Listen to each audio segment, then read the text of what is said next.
Hello, YouTube. Hello, chat. Welcome. We're going to, of course, be drafting Zendikar Rising today. We're going to be drafting nothing but for, I'd say, quite a bit here as we try to crack this format, peel back the onion layers, and see what's at the center of the nesting doll to mix about a million metaphors.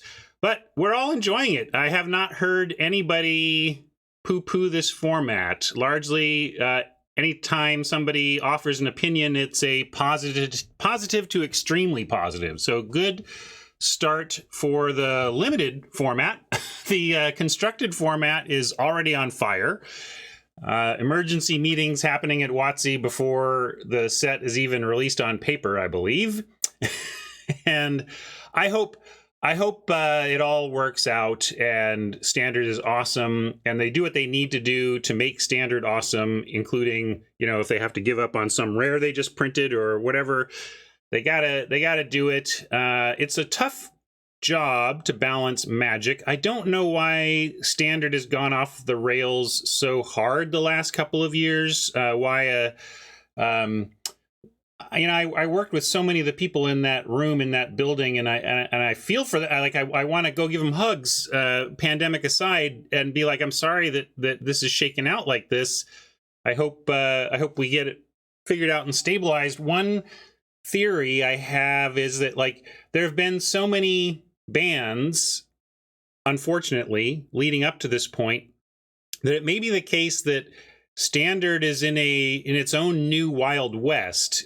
Certainly, Wizards doesn't test expecting bans, so you know that when R&D was testing Standard for Zendikar Rising, you know, Zendikar Rising Standard, which is to say Standard in which Zendikar Rising is the most recent Standard released booster set. They didn't test it with these bans, so maybe all of the maybe Uro, Omnath, Lotus Cobra was either not really tested in this form, or some stuff that's already been banned was a container on it. I don't even know. I haven't really thought through whether things that have been banned would have contained this deck, but certainly it seems like maybe obviously the things that have been banned might supersede it, might cause you to have something else powerful to do. Right. I mean, well, you wink it, Razor, but that's what I mean. I mean, maybe Yoko was supposed to reign in Uro.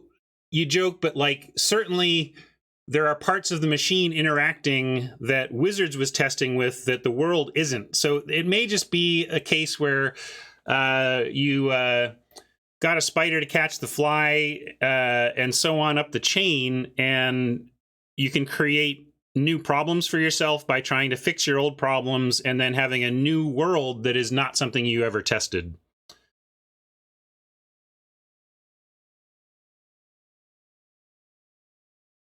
Well, I mean, I don't care that they're the same color pair and go in the same deck. It's possible that the dynamic of like that this deck in this form wasn't supposed to be like this. I get you're suggesting like without the bans that Simic could be even more powerful. I mean, like consider that like not even just Oko. This deck was also supposed to have Once Upon a Time, right? So I'm saying I don't know, but I'm saying even the same color pair thing doesn't necessarily take away my point that Wizards R&D tested a completely different format than the one we're playing right now. That's fundamentally what I'm getting at.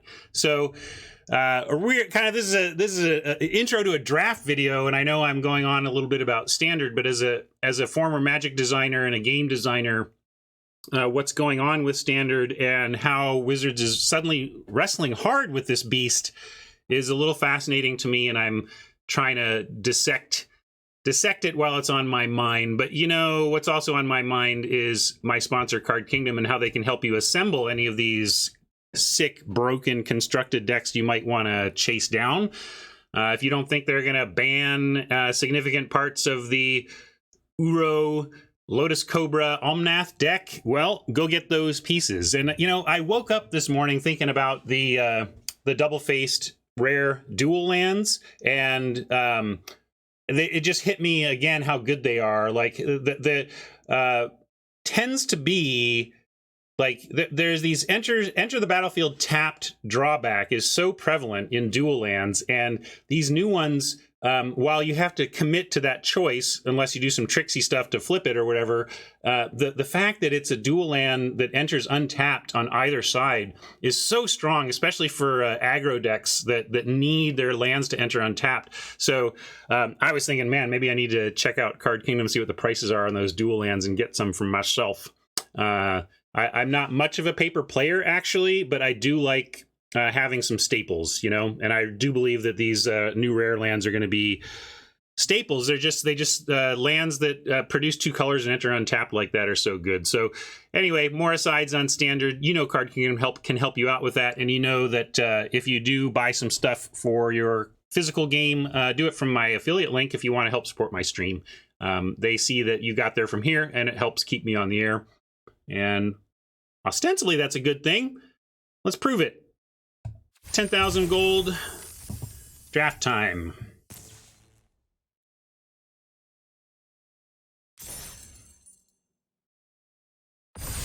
Interesting hat. Very good. I didn't even think about that. Hat's bringing up a famous magic card, Charbelcher, that has an ability that looks for lands in your deck, and the trick of the Charbelcher decks is to only run like one mountain or not. You know, you try to run little to no lands so that you can abuse it, and the flip lands certainly help with that.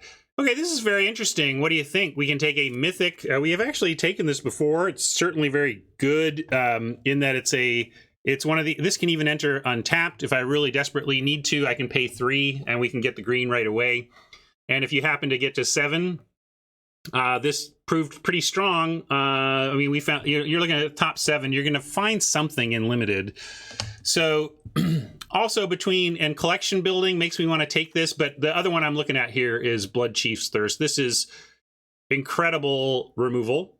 Like this is almost like a dead weight plus I don't want to say bake into a pie because that was instant, you know, but it's close to that, you know. It's like providing both ends of the kill something cheap and small for cheap, or kill something huge for reasonable. It's a great card, but I am going to go ahead and take this mythic flip land. The mythic ones are pretty great, and they all do something very powerful, and they all have the option to enter untapped.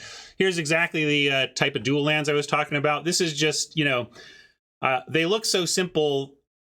Sometimes I forget to process how powerful this is, to choose between black or blue untapped from turn 1.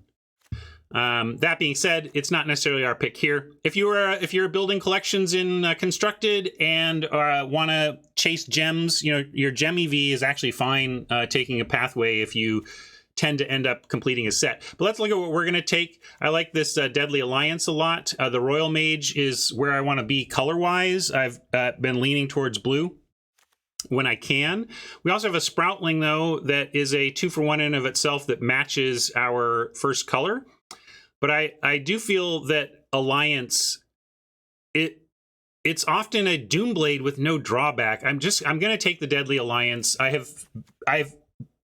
often think to myself, well, if we can draw our Deadly Alliance, we have an out, you know?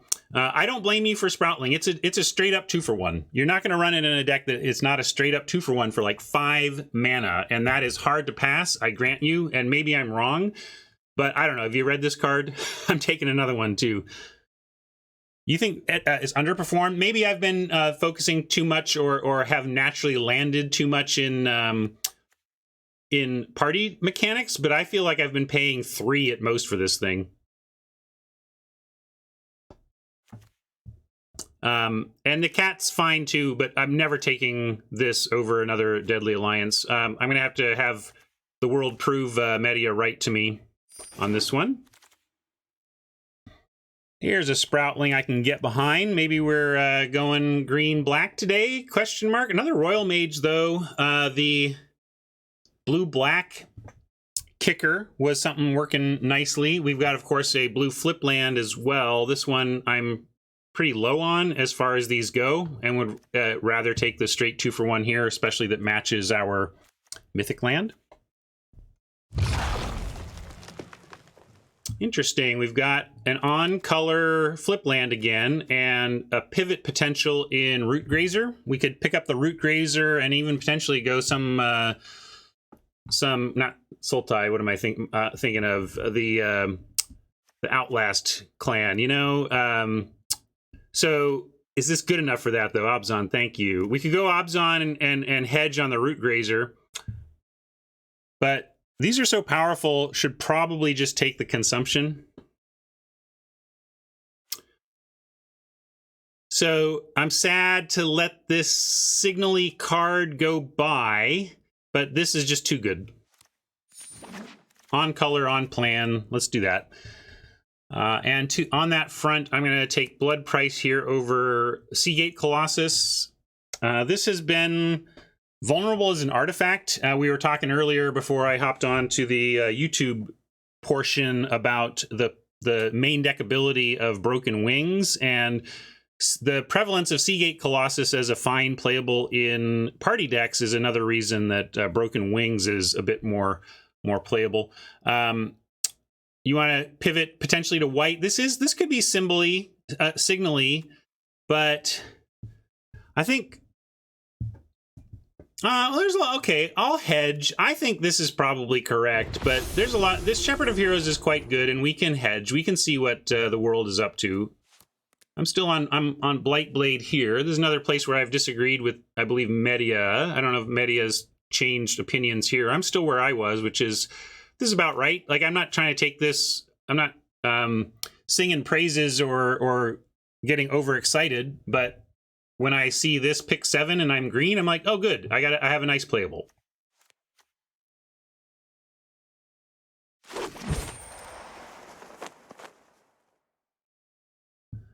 Cleric of Life's Bond is another sign. We could take Reclaim the Waste, though, and that does helps us do some splashing. So, do you want to pivot to Cleric, though?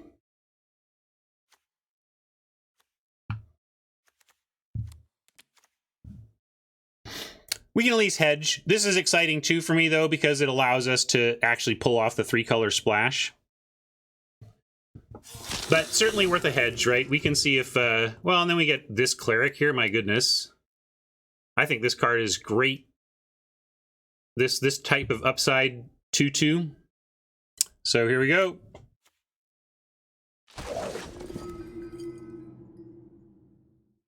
This looks ugly for us. I guess we could take a Sentinel. We're not doing the Warrior thing, but we could take a Resolute Strike. I guess Clerics are on the ground attacking slow, but also Clerics are black-white, so we can take the Sentinel and look for Subtle Strikes. So I'll take the Sentinel on the Subtle Strike idea. Well, if we want to splash in our own deck, we could take that. Here's a Vampire Warrior. If this was a Cleric, I'd go ahead and grab it. But I'm going to take Blight/Vault Progress here, basically. We could run this as fixing if we really wanted to, but really we're hoping at this point to just cut the green. Very late. You know, I'm pretty down on this land, but pick 13 is a heck of a time to get it. Still, we're not going to take it. And look at this. Wow. Okay. Trying to listen. What is this table telling us? And now look, we got a Mammoth. I quit.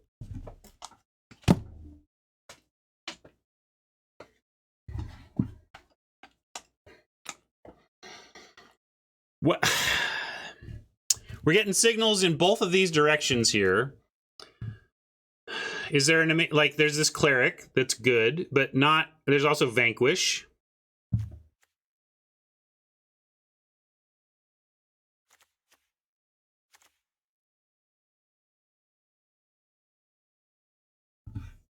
The fact that you can use what, David?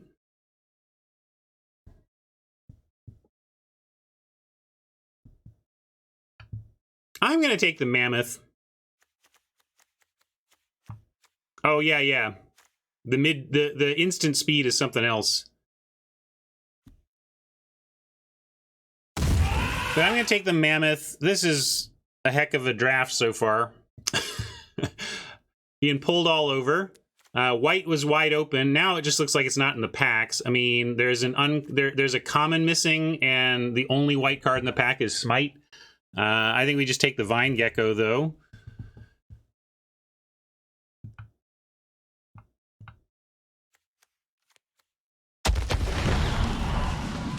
What's this?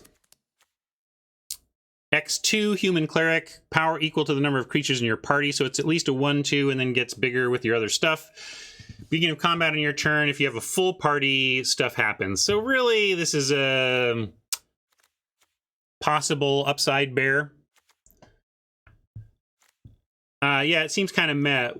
Casting cost. I like the Vine Gecko at 2 mana a lot.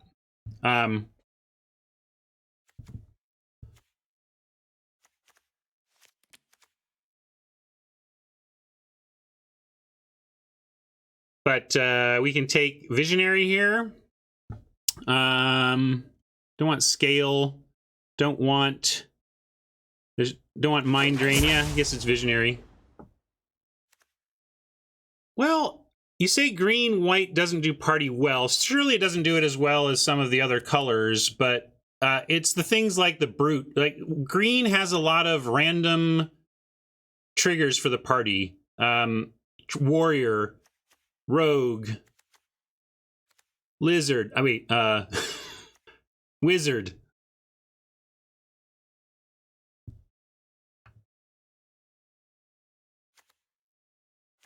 In this case, we'll go ahead and take Planar Cleansing at 8 mana.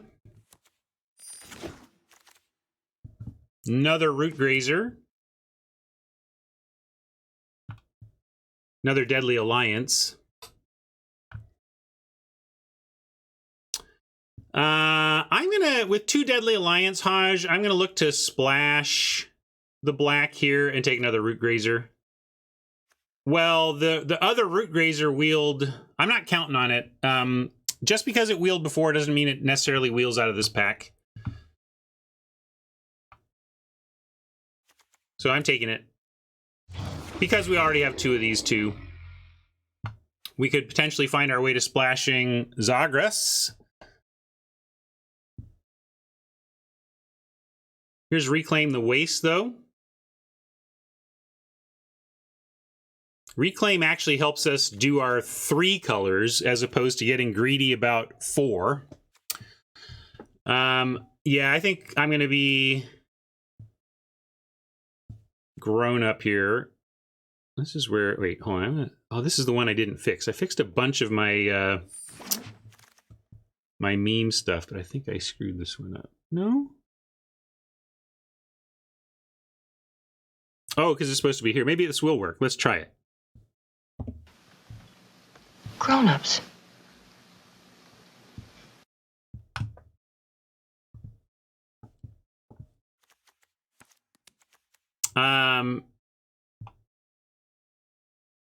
Yeah, maybe I'll take the thwart here and we'll see. It's still pick 2. Pack 2, I mean. Had to make a quick choice there because I was memeing around. I guess I'll take a warrior that could help party stuff. But we're a little torn here still about what we're doing. You take Nectar Pot as somewhat of a payoff for Root Grazer shenanigans. Disenchant. We are not best of 3. And while we might run a main deck Broken Wings, I don't know about a main deck Disenchant. Yeah. It says traditional, but this is best of 1, which I will make a note of here.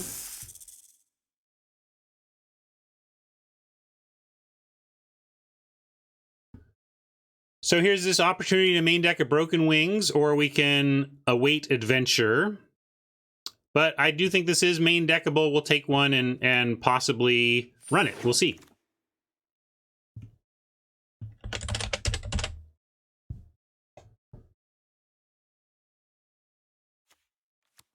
I still think we want Scale over this adventure. This is a little clunky. Well, it's possible somebody else read the white signal and also got into it right downstream from us. We'll take a brute here to, again, use green's touch on all types deal. And again, that's really where I want a nectar pot. I've not been impressed with this card. Dreadworm, last pick, also fine. This is the same meh rare we passed before. We've got a horn beetle if we think we're going to do enough on the +1/+1 counter front. This was very good in the black-green +1/+1 counter deck I had. We've got another Expedition Healer, which we could just take on to try to get back into white, assuming that white is going to flow in this direction where it didn't in the other direction. Yeah, Horn Beetle is a little pricey, and I don't necessarily think we're quite doing the counter thing enough. So my inclination is to reserve this healer.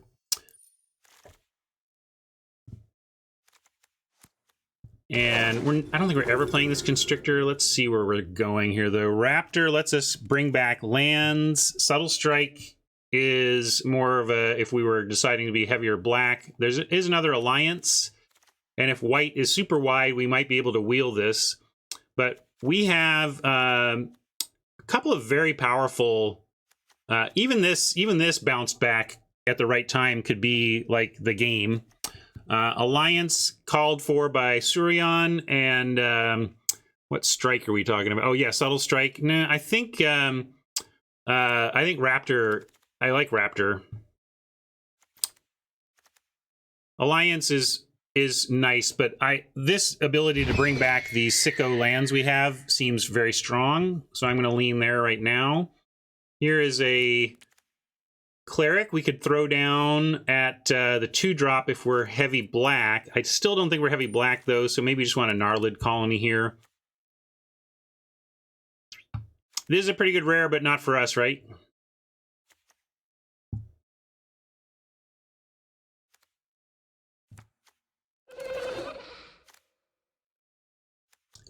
Oh, this is good, right? Oh, but we have a white flip land, so let's look at that.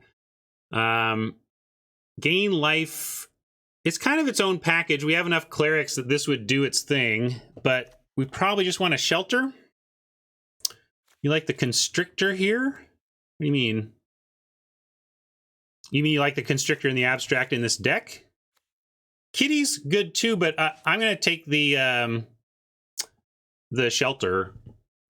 Yeah, I like this Scythe Cat, and I hope... I know I've passed a couple against, or at least I passed one against Chat Will, but before that maybe was questionable. Here I don't think it's that questionable to take freaking Sajiri Glacier over a playable creature. I get it.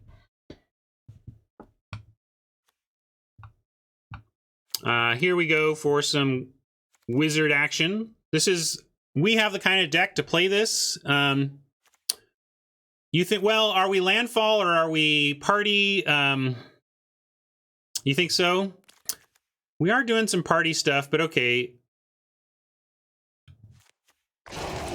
Root Grazers, you got it. Here we can grab a party support card. I don't think we want to run Smite main, and I don't want any more of these. Don't want this. Nothing else matters. We could rare. I could take the rare. If we don't think we're running, yeah.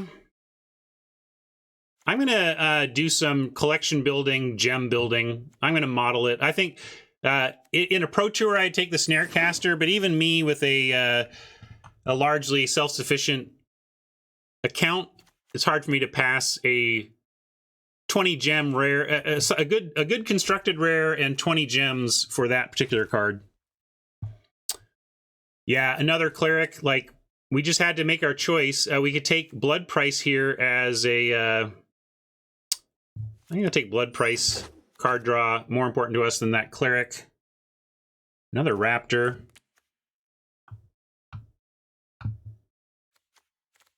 Snarecaster. What? Which one are we talking about?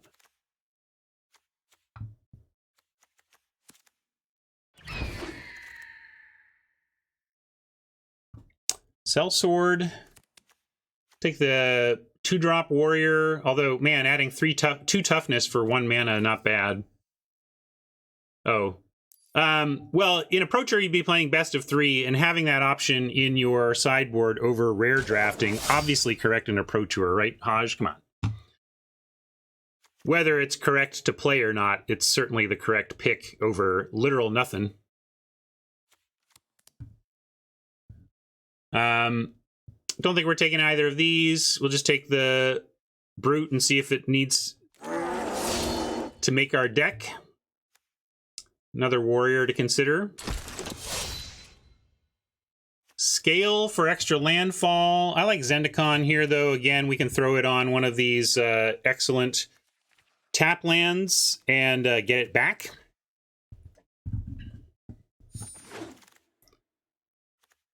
Adept comes back anyway, so we can play it if we want. A lot of choices. Are we even running a Zoff consumption, given that it's double black to cast it?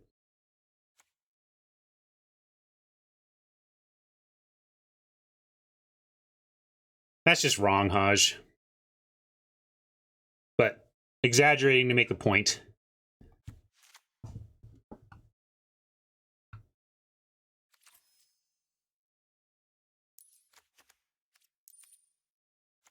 Yeah, we don't want the double black or this land. We want our splash land to enter untapped if possible, so we can use our splash right away.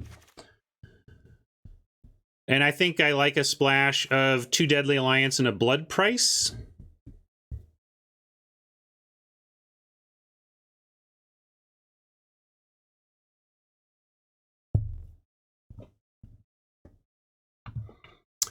And let's look at land counts here, throwing these in the land pile as a way to think about it.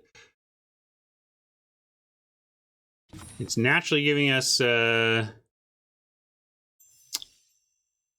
17, so I like cutting, definitely doing that at least.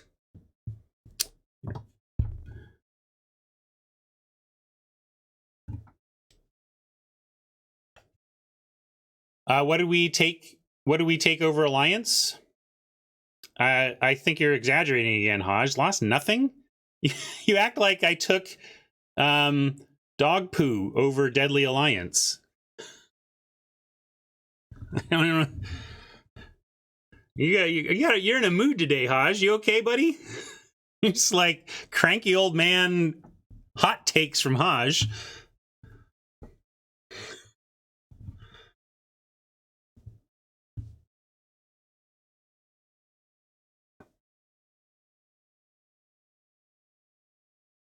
You want this in as a swamp? I just don't know if we want a swamp that enters tapped for the chance of a Zoff consumption.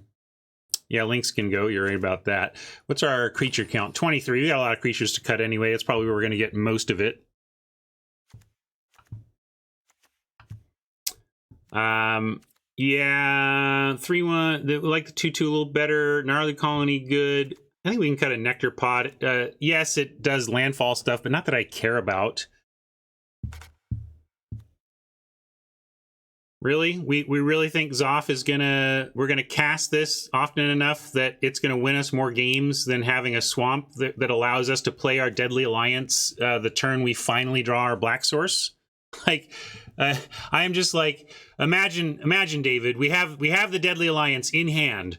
Their bomb is beating us down, and we're just like, please just give us our black source. And Zoff consumption, we draw it. Ugh. Oh, just kill me right then. I mean, Oppo will, but anyway, that's where I'm at.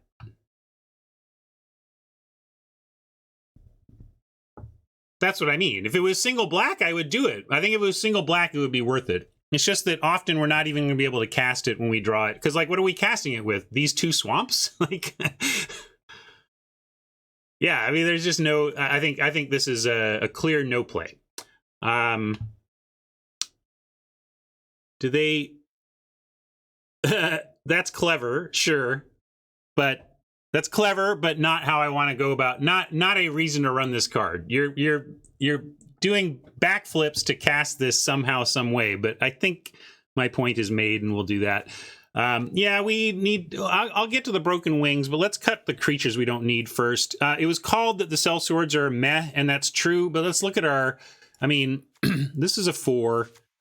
We have 1, 2, 3, 4, 5, 6, 7, 8, 9. Okay, that's a lot.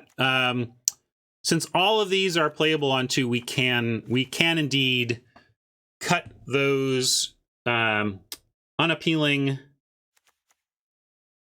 We do have 2 brutes to help our warrior count. Like if we want to, and also we're not really doing that much with party anyway. But just for a party count, we got 3 clerics, 1 rogue, 3 warriors, and 2 wizards currently.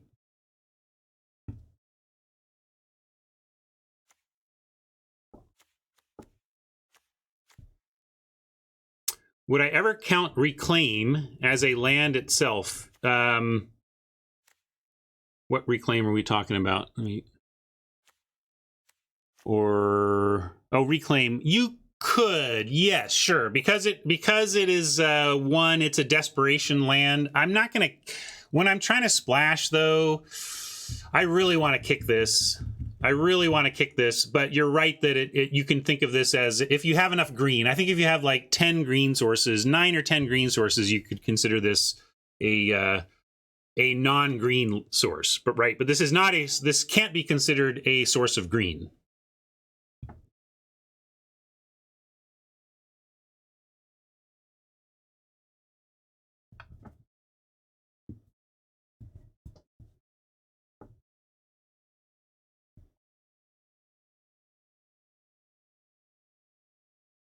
That's what I'm saying. You can't call it a land, but you can call it a source of one of your other colors, really. Yes. Oh, sorry, I missed the mammoth. Awesome. Appreciate that. So that gives us 1, 2, 3, 4, 5, 6, 7, 8, 9, 10, 11, 12, 13, 19. So we can cut.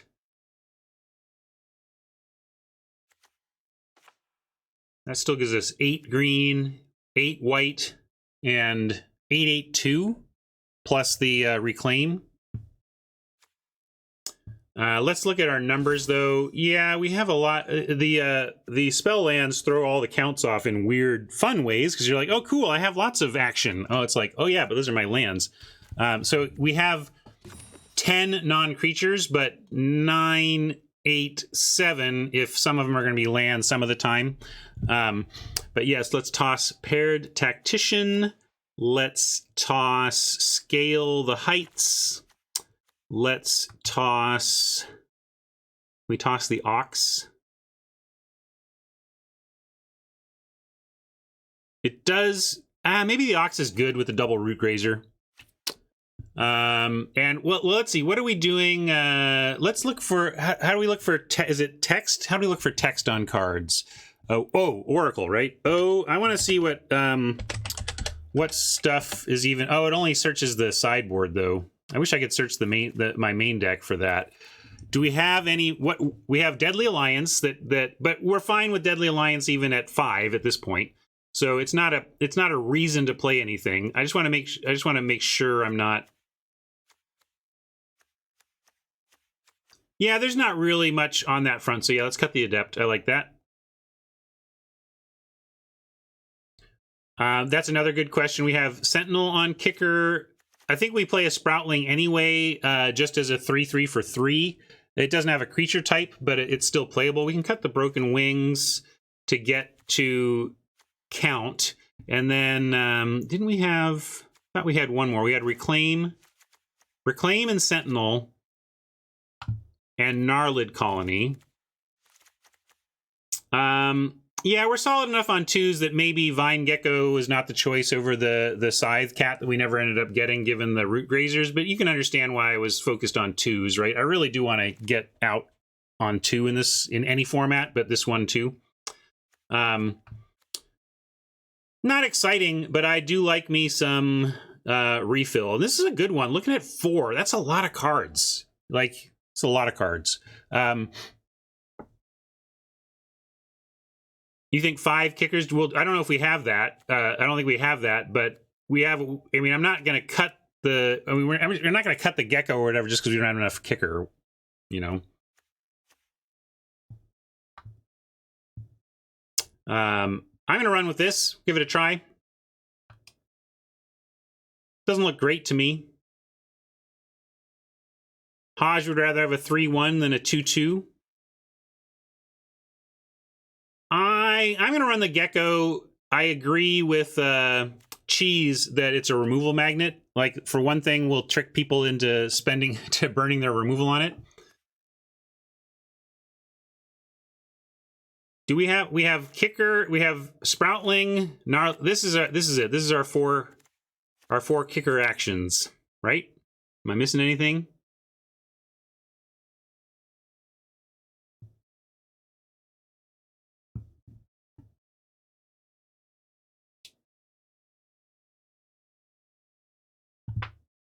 Playable, yeah.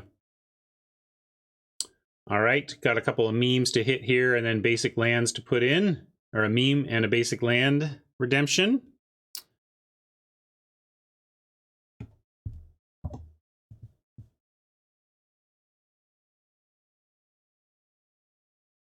Hold on. This one's not on my panel right now. Warriors, come out to play.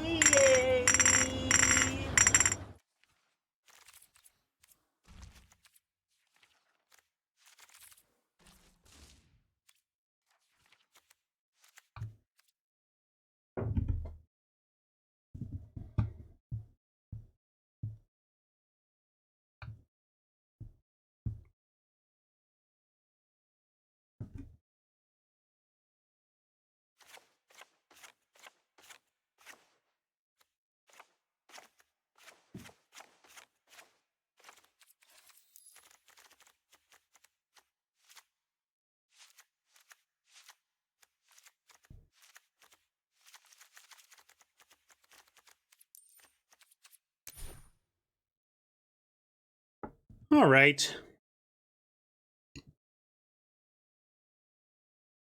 I don't know about the Sentinel either. Like, we didn't get a subtle strike to get a counter on it, but it is what it is. We'll play it out on 3, let it die, and it'll be something we can get back with our Sproutling. And then make it a 4/5, right? Sure. What do we think about this one? We're Root Grazer, Shoegazer.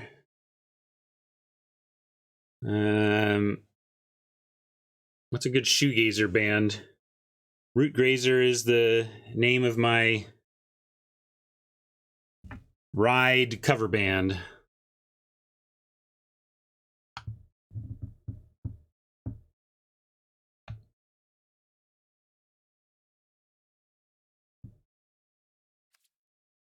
Gimme Shelter. All right. I don't care. Let's play.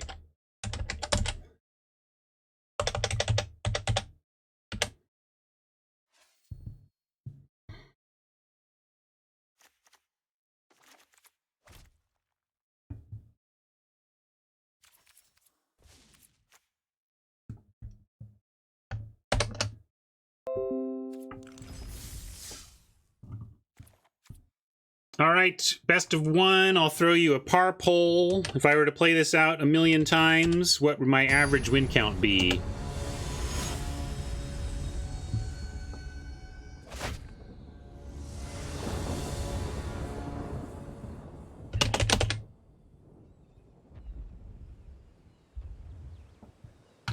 All right, we got our wastes. We could even use this on 1 to just go fetch our swamp. I was talking about how I really wanted to kick this, and I do, but in this case, we actually have something else to do on 4.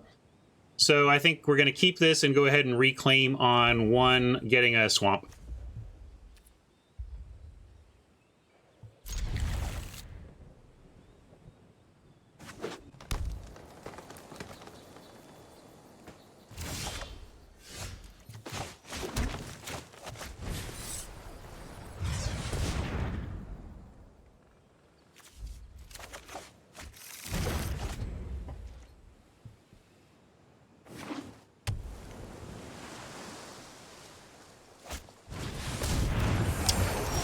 Nice little ramp for Oppo. We are gonna just play our healer and pass.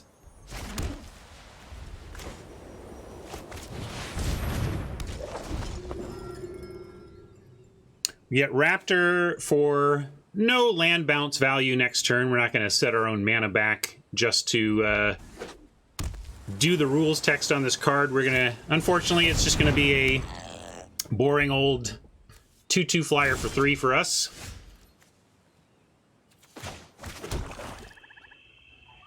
This could be a place for a bluff attack. There's lots of combat tricks in the format, and the familiar is very valuable, and the healer has vigilance. It's a pretty strong place to run a bluff against a sharp opponent. But yeah, we're also in gold, and I don't know how good my opponent is. So against Luis, I would attack with the healer, and he would not be able to block. But I don't know, so I'm just going to play the Raptor and pass. Which is funny, right? Top players open themselves up to bluffs that you simply can't run against players who aren't aware of it. When I say Luis, I'm always talking about LSV, given he's co-hosting the podcast I created and is a friendly acquaintance, if not a friend.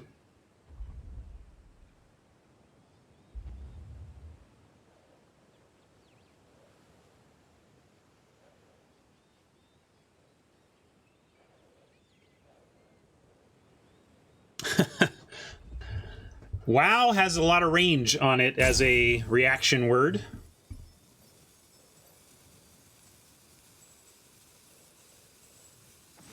Which podcast? Limited Resources. I co-created that with Marshall Sutcliffe.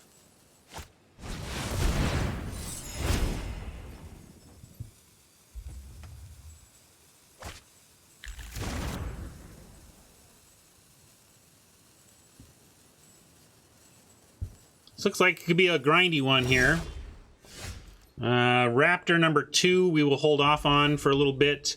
Going to drop this Baloth first, and then if we need to, next turn we can Raptor and replay the land if we don't draw one.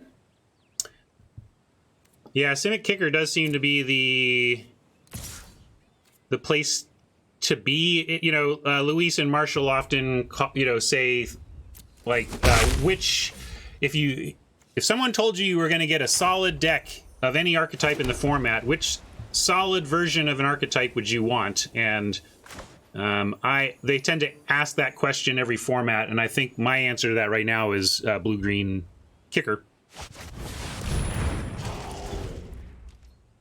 Want to get the Baloth out, though. With a landfall pumping thing, you want to get these out as early as possible to get, every landfall you hit with it in play is one extra bit of value you're getting from it. So you want to deploy your landfallers as early as possible. Visionary will draw us a card whenever we cast it. Colony can be kicked whenever, but Baloth has a certain number of landfall triggers, and we want to be sure to hit them. So here we could go for Visionary, crossing our fingers for a land on top. The thing is, Oppo's left a ton of mana open. They've got 1, 2, 3, 4, 5, 6, 7 mana and 4 unknown cards. I would bet a pretty penny that we're up against like an Into the Royal here. And I kind of like just attacking in. You want to play Raptor and Colony. Yeah, that's true. We can Raptor bouncing land. Colony gives us a 2-spell turn. Makes the Baloth big. I think it's just going to get... I'm fully expecting Into the Royal on our soon-to-be 6/5, but I like Jinx's line anyway. Well, that's true. G-Guards has an alternative point. I'm gonna go with I got the Hourglass running down. I'm gonna go for a natural land here. I want to find... Let's get a draw. We could draw with Blood Price, but... All right. I'm gonna send the Raptor. I could even send the Baloth. Like, I would trade this for Trick or any of these. So, like, whatever. I'm going to send it and see what they want to do to it. I think our game plan is heavily in the air right now anyway.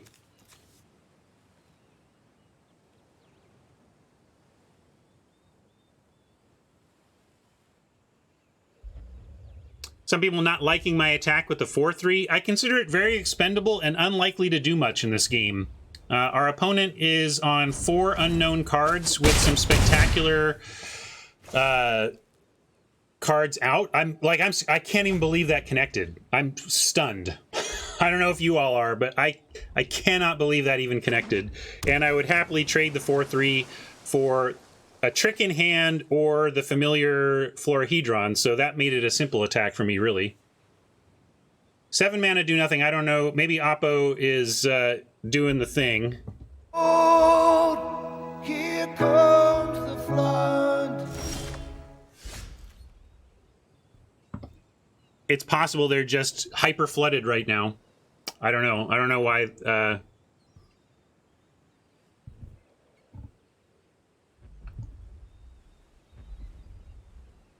So what are we doing now? I'm going to drop a forest and send in the troops, not the visionary, but everybody else, and then drop a shepherd after.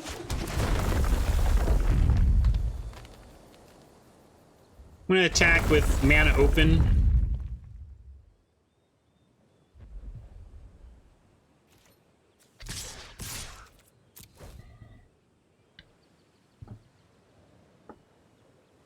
I'm really confused at what these 5 cards might be, let me tell you.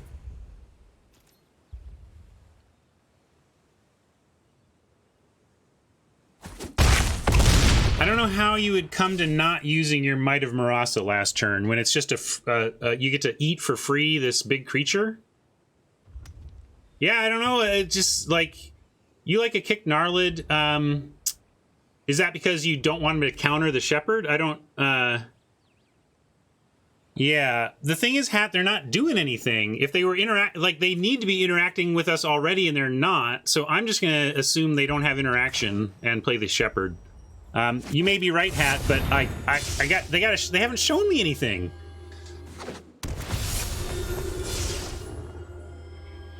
I hope not, D.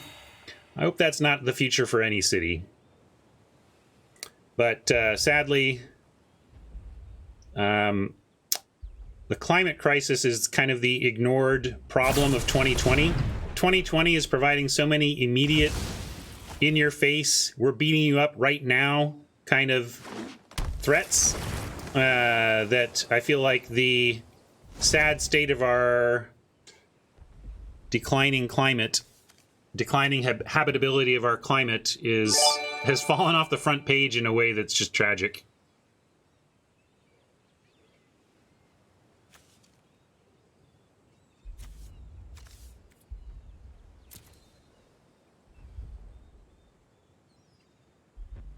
But hey, happy times here.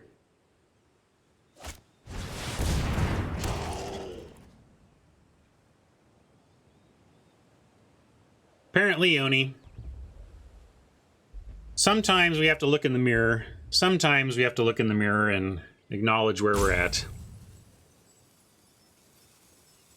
I'm going to deny that.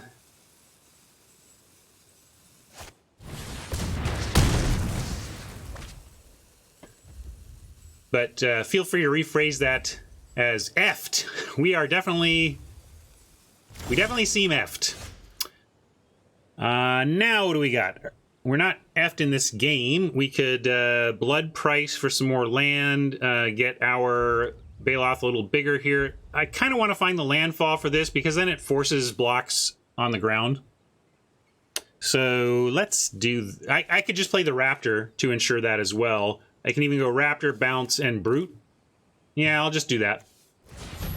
If what we want is a guaranteed land drop, let's do it this way. I just got to make sure to get the forest back here so we can cast the Brute.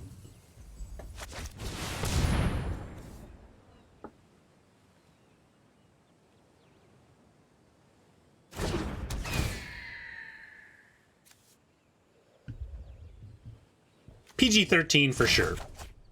I've even let an F-bomb go once or twice on this stream, and S-bombs a little more frequently, but we try to keep it clean. I like I'm a parent, and you know, when I'm a parent of a 19-year-old and a 17-year-old, but I started limited resources over 10 years ago, and at the time my kids were, you know, 6 and 8 or whatever, and it was Marshall and I discussed how we wanted to approach the maturity level of our content, and we both felt, why would we don't need to curse to convey what we want to convey. Let's make this friendlier for families, and especially because I was in a spot at that point. Yeah, sorry, I'm chatting. I should have attacked all. This is classic streaming distraction, but yeah, I could see doing a rated R evening stream, but I still just feel like when it comes to Magic content, I've never felt the need or point of going super adult with it. Like, I don't know what it gets me.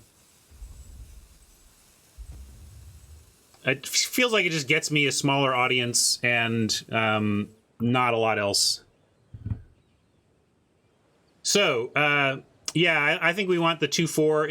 It's what can gain them life, which is our real problem. We have flying that's going to finish this game if we just keep the life down.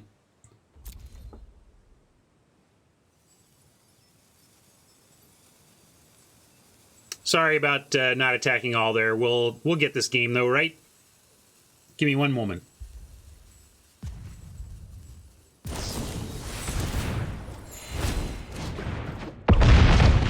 Just hold on one moment.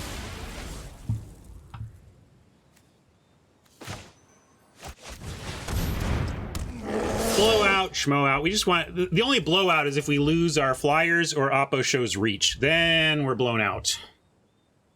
Because right now, they just can't beat these. This is where... I can't... Hodge, I want so badly for Punkans to drop the 1/4...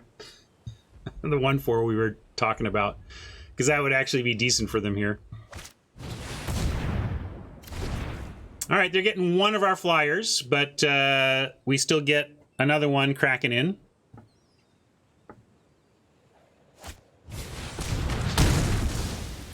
Yeah, if we can find some lands, the Ox doesn't care what they have to block.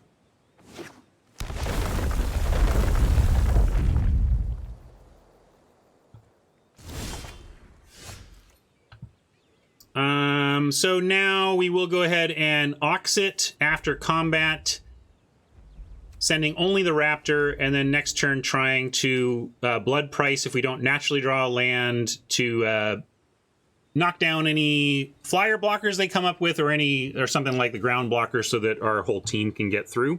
But we'll start with the Raptor and the Raptor alone. No pauses from Oppo, so whatever this is, it's not 5, big mana instant or anything. Oni likes to turn small red things sideways, so small red things sideways and 1/4s are not buddies.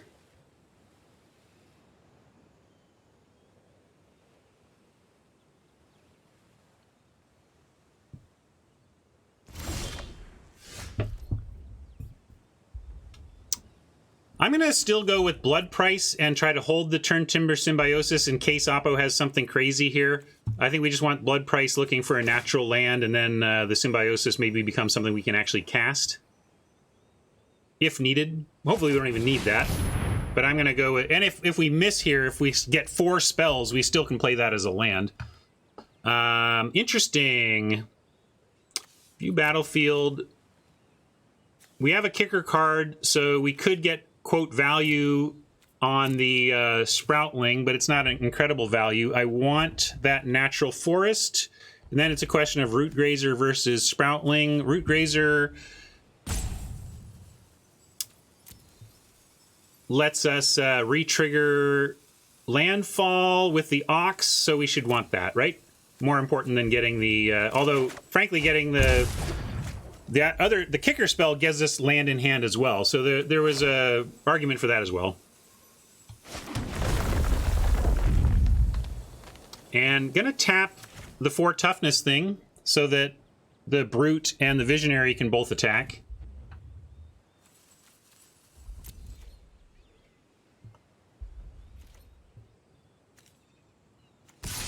Do we want to offer the Ox? I think we just send everything.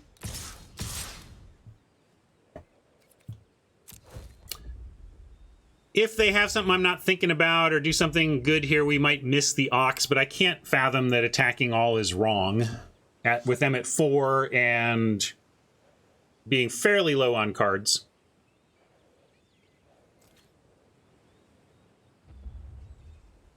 The instant speed kicker stuff can just do a lot in a hurry. I'm not even thinking of... I don't even know all the cards in the set yet, really. That's why there's somewhat of a hope I don't get blown out. You know, I'm still in hope I don't get blown out phase a lot with my attacks.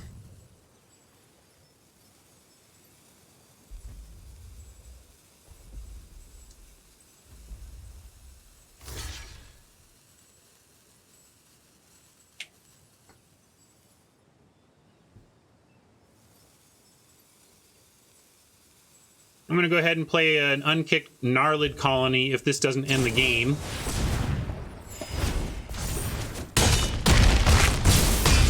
It looks like we got there.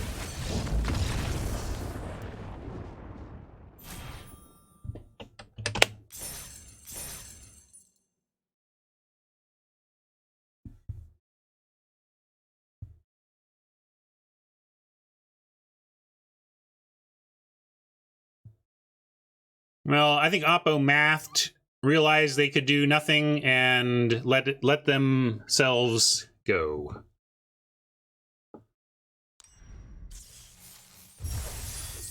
Sometimes none of the math produces a positive integer.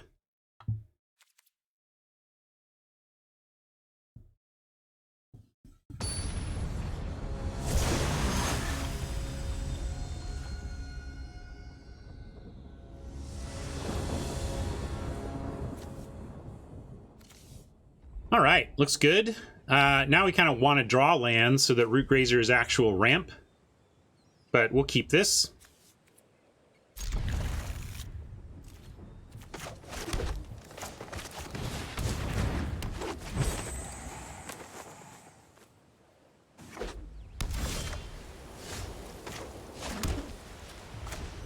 No need to play that before I attack. I don't know. White can't do anything in this format for 1 mana, I don't think, but good habits, good habits.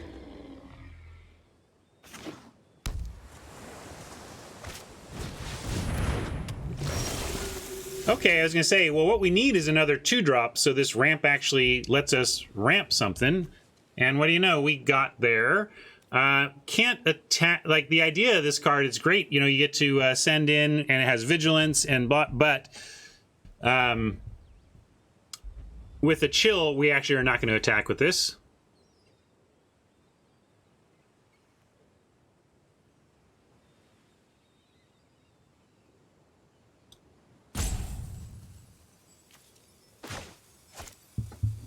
Here, I'll give you... All right, everyone, chill. That.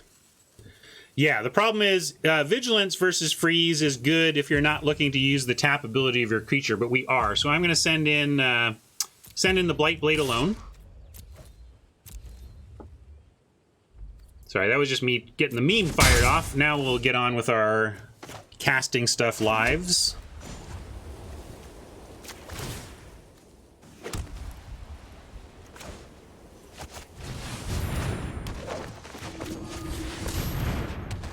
Dumping the hand, is it going to be good enough?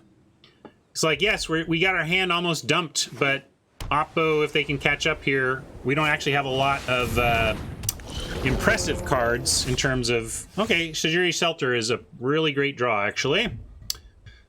That allows us to send in everything, and maybe not even the Root Grazer at this point, because I have no need to tap it right now. So we'll send in everything and see what Oppo wants to block, and they'll probably try and trade a healer off for the Squid, and we'll save it with a Shelter. They might go Blight Blade on Squid, just to pick off the Death Toucher that way. Okay, sure, that makes sense.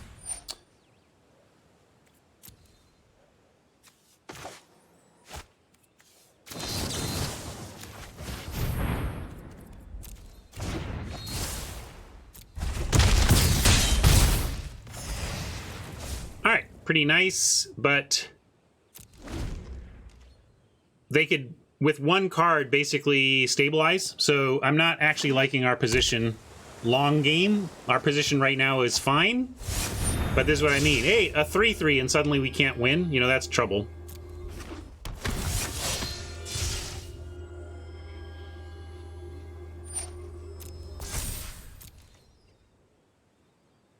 Sometimes people can't resist sending the cleric in this type of spot. They'll attack with the 3-5 just because it got pumped up. But Oppo showing some correct restraint and leaving the cleric back on D where it belongs here. All right, well, we get to do some tricksy stuff to get the Ox on the battlefield, and then the Ox can really help us get through. So digging this.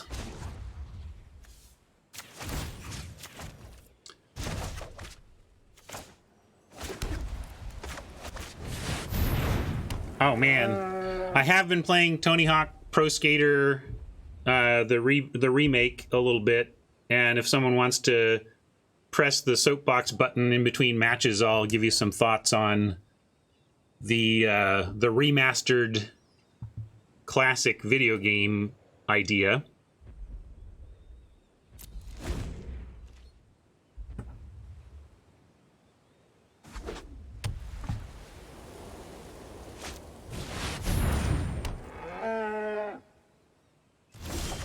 All right, now we're cooking with Crisco.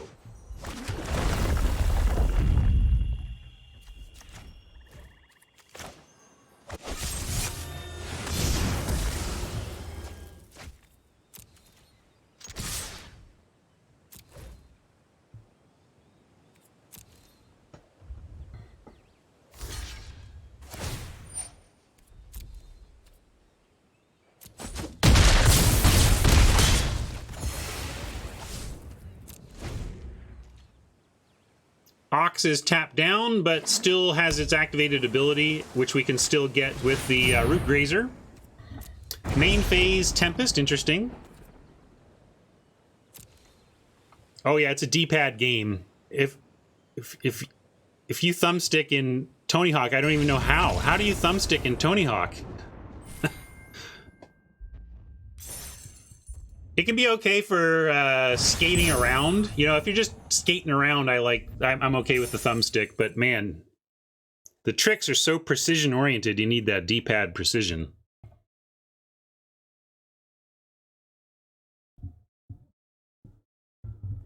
All right, well, game is over. I'll take a little aside on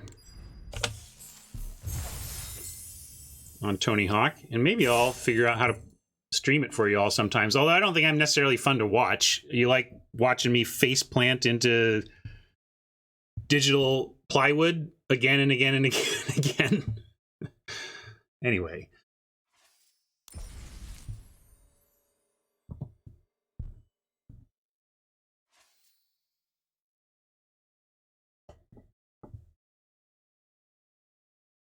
Hey, all, Hat and Tron were talking about Tony Hawk's Pro Skater 2 and playing that, and it reminded me that I've been playing it too and really enjoying it. It's the remastering of the PlayStation 2 classics. I think they debuted on PlayStation 2. Correct me if I'm wrong on that one, but you know, retro gaming is the bottom line. Retro console gaming through the remaster. And I was PS1 even. It was Tony Hawk's Pro Skater 2 on PS1 initially. Wow.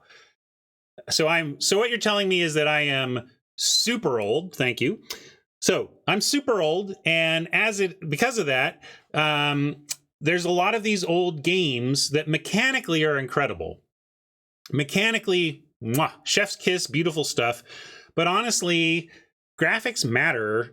And as much as I can go back, and I've kept all my old consoles. I have a console collection of sorts, and I have we've dove into it with the kids. You know, I've done retro gaming by hooking up old consoles with the kids, and that's been fun. But it peters out, and I really believe that part of the reason it peters out is because it does not measure up to modern beauty in video games, both in terms of 4K high definition screens and just the graphics of the game. It really takes away from those experiences, even when the control schemes are excellent. Tony Hawk's a great example of that. Oh man, the controls are fun and great in that game, but not replayable too long because of the graphic gap. And so they did this remastering, right? Tony Hawk 1 and 2 remastered, and I paid $40 for it or whatever, and I earned my $40 back within 5 minutes. Like 5 minutes of playing one of my all-timers. And Tony Hawk Pro Skater 2, probably one of the most played games I've ever played. It's top 10 for sure. I wonder if it's top 5. But Tony Hawk 2 was an obsession, was an absolute obsession of mine. And I used to be good at it. I'm clearly terrible now. But back in the day, I had friends who were just like, can I just watch you play Tony Hawk for a bit? I just like, I just want to watch Ryan play Tony Hawk. He's just like, I felt like a golden god, flipping around and landing everything, like just pure. And so it was really fun to reconnect that, really fun to realize, no, that part of me is gone, because I was definitely no kind of golden god early on in my playing with it. But here's what warmed my heart and made me just so happy is that my son's into it. Like, I would never have been able to get my 17-year-old son into Tony Hawk Pro Skater on PlayStation 1 or PlayStation 2 or Dreamcast, any of those. Like, he would just not stick with it. But right now he's into it, and so I'm side by side couch multiplaying console classics with my son that would not be possible if they didn't do the retro. If they didn't do the remastering. The remastering is key, and so I'm really happy they did that. And now it's got me thinking about what what other remasters I want. So I want to hear from you, old school. Let's hear from the olds. Hey, olds, what do you want? What do you want to see getting the Tony Hawk treatment from the PlayStation 1-2 days? I have my number one choice, which is also a top 10 game of mine, I would predict. Certainly again, this one would be top 20. Now, this is one of my all-time favorite genres, and we haven't had a good one in so long. In fact, if I'm missing this and there is one that I'm missing, please let me know. But the number one remaster game on my list is Twisted Metal Black. Anybody? Twisted Metal Black? Oh my God. That was so fun. And but that for you, if you haven't played it, it is weaponized auto battles. You're driving around an open world map and arming your various vehicles with different types of weaponry and just trying to blow your opponents into shrapnel. And really, like Twisted Metal 2 or Black. Well, they could do the Tony Hawk thing with it, right? East, go ahead and give us both. As is the case with a lot of those games, there are things about two. There are things about 2 that I like, and things about Black that I like. And but the whole franchise, just give me a Twisted Metal franchise, and I would be such a happy camper. Like, especially because like my son thinks I can't Twitch game, and I don't mean Twitch stream. He knows I can Twitch stream, but he's a big shooter player and reflexes type guy. And I would love to get him on a upgraded, remastered Twisted Metal Battlefield and show him who's got some Twitch.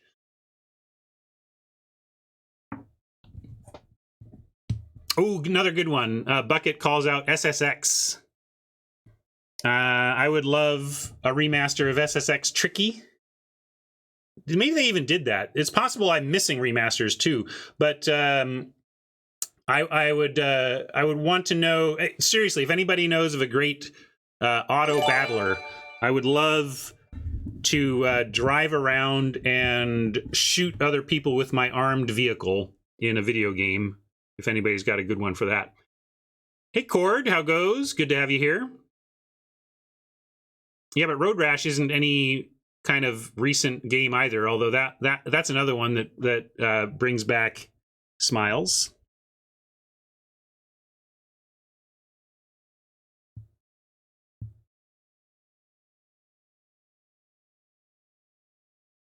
There you go, East. Well, it was a great game.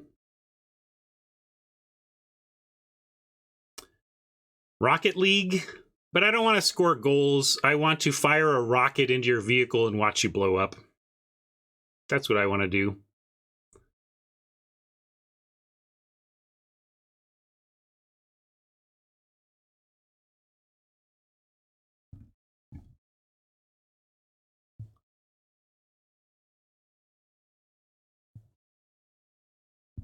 Bionic Commando. If you want to go way back, let's see how old this audience is. I would like a remaster of Archon. Although I don't really want a remaster of Archon because I want them to upgrade the mechanics too.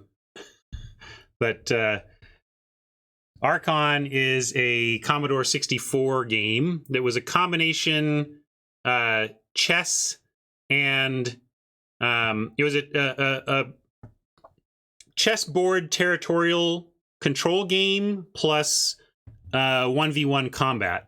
So like you would move your piece to a square occupied by another piece and go into a sub battle where you had an actual Twitch battle over control of that square.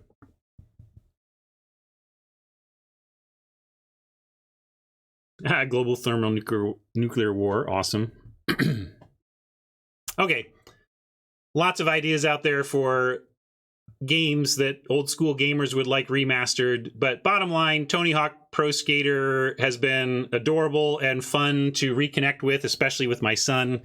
And video game industry, I ask of you more. It's so easy. Just go back and get all that old code and polish up the graphics and I'll throw money at you.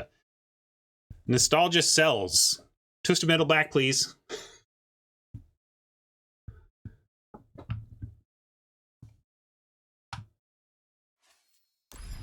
All right. Let's play some more. GoldenEye. Yeah, a lot of N64 stuff would be great. I could rattle off N64 games all day. I would like a modernized, not necessarily a remaster, but I wish people would take the Pokemon Snap mechanic and turn it into an awesome new game.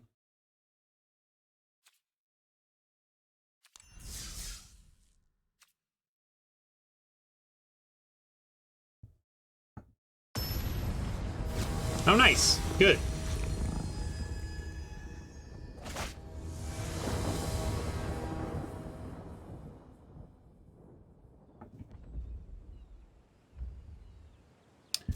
All right, we're going to keep this on the strength of the Mammoth. Here's these lands doing their thing. We get to play this and make sure we hit our curve early, and later on, if we want to bounce this back with one of our effects, we can replay it.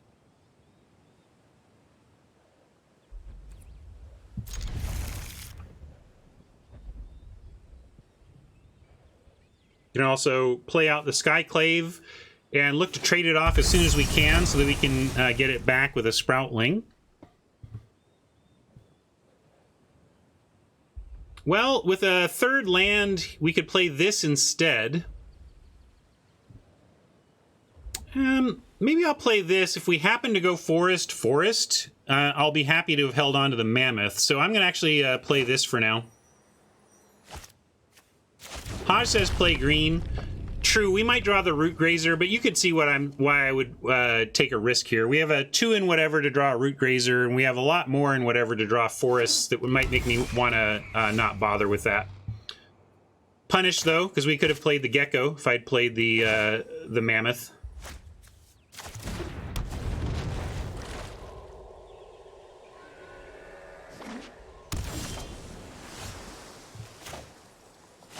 Gonna go on the Sentinel plan here again, trying to trade this thing off.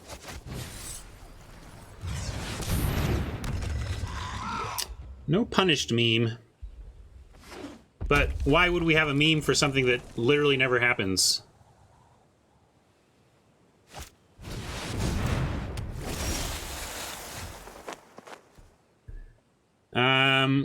Fourth land lets us go Gecko Healer. That's pretty good since we didn't have a clean turn 4 play. I like a 2 spell here.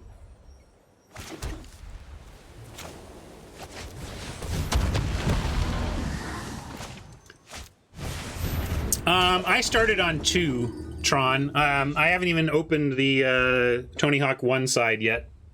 2 was always my favorite, and if I was going to get a huge burst of nostalgia, I wanted to start in that dang hangar. Give me that hangar.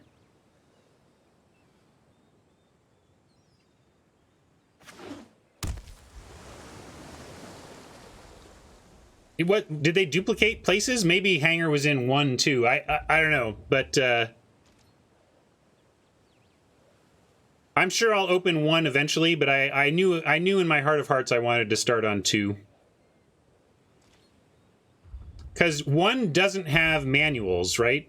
And that was the huge innovation for Tony Hawk 2, if I recall correctly.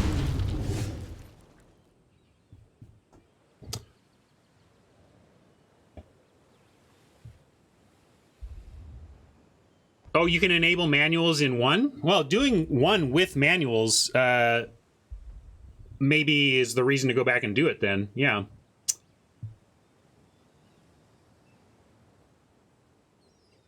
Very interesting. Okay, back to this game. We can send in everything except they just block on the ground, and that would be bad for us. We can't send in the air. So the question is, are we playing this as a tap land? And given the need to play this Ox and this Shepherd, I'm going to sadly say yes. We're going to have to do this.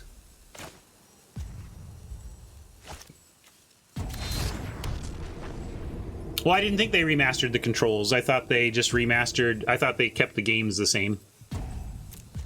Yeah,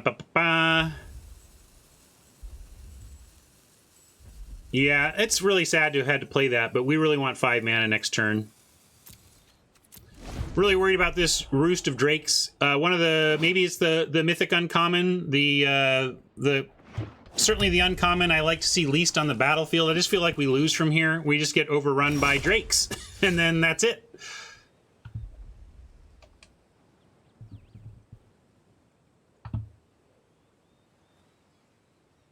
In this case, let's go heroes. We'll try to resolve this, see if it happens.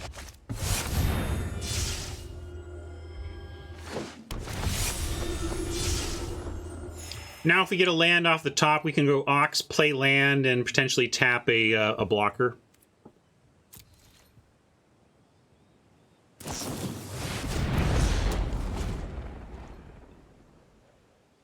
I value my bones way too much to get on a skateboard for channel points.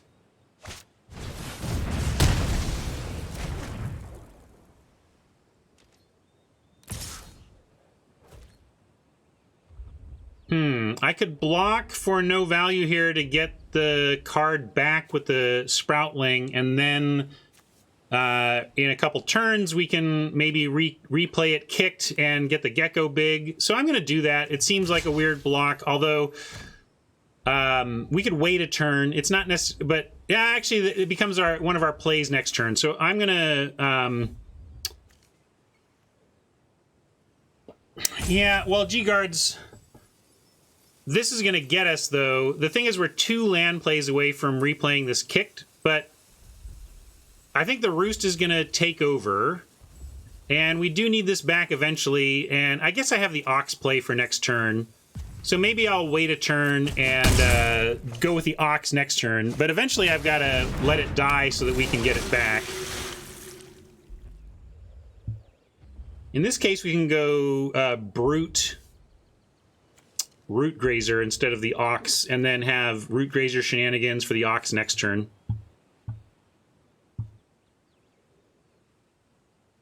Oh, no double green this turn. Whoops. Good call. Oh, weird. No CBL. Let's try that. See if that's working now.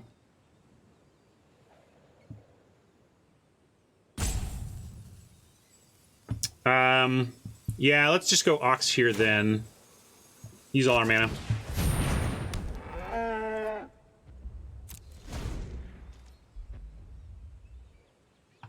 Oh, okay.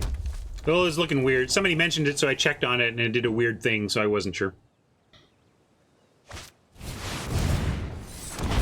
Kicker 3 was kicked, enters with a +1/+1 counter for each non-basic we control. We have a large number of them, unfortunately. Comes a target of a spell, it breaks into 7 1/1s. Okay. Well, that's not great. Now I'm going to go... Yeah, it is really continuing to block all the... hold off those drakes, so I got to keep that there.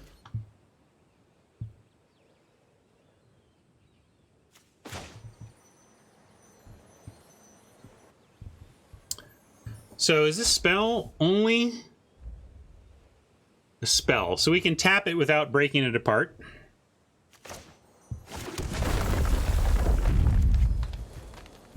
And Root Grazer soon will be able to help us tap this on defense if we need to.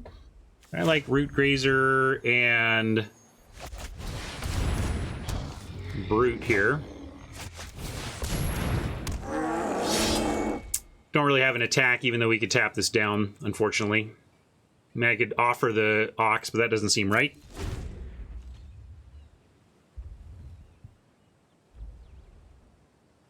Now I'm definitely blocking with a Sentinel, though. Ugh, maybe I don't have time. Look at all that. What we need is a Swamp.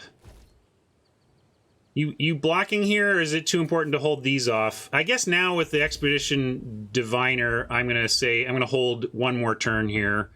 Although, what am I doing with this? I can just hold this, I suppose.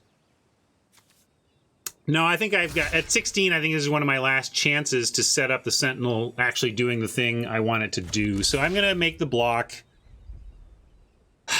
Take... what? I know next turn I can trade with the Diviner, but... I take 3 here, they swing out next turn, 16, 15, 14, 13, 12, 11, 10, 9, 8, 7, 6. We trade with the Diviner and go to 6, but then we don't even have this back yet. But I'm not saying this is great either. I think this is just a sign of how much trouble we're in. And...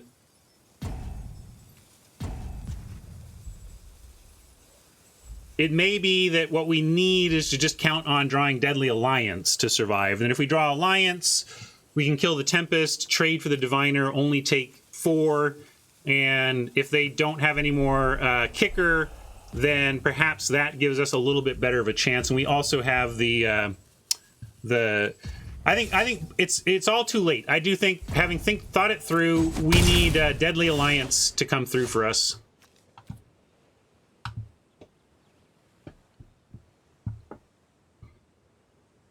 I think blocking doesn't get us there, so I think it was correct to it has reach. Oh, it does have reach. Cool. Nice. I didn't even realize that about it. Was this a reprint? Did the original one have reach and I forgot? And what do we want it on? I guess we want it on the ruins, right? Let's get the board wipe back. Shelter or ruins is certainly the place for it. What do you think? Yeah, but if we put it on the ruins, we get the ruins back. That's pretty strong. Maybe not in time. I'm gonna go for the enchilada here. Put it on the 8-drop. And no attacks.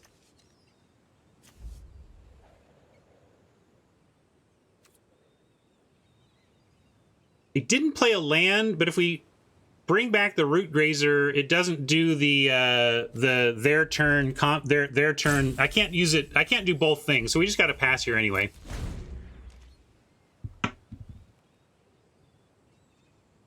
Yeah, we do want to do that, G-Guards, but we do that at the end of their turn so that it sets it up for next turn, right? Okay, we were going to kind of do that anyway. Maybe they haven't seen that our Sky Ruins has reach. Oh, looks like they have. Never mind. No, they just scrolled over it. But I'm surprised they didn't. Maybe they didn't want to bounce the non-basic back or something. They just rolled over it though, so we'll see.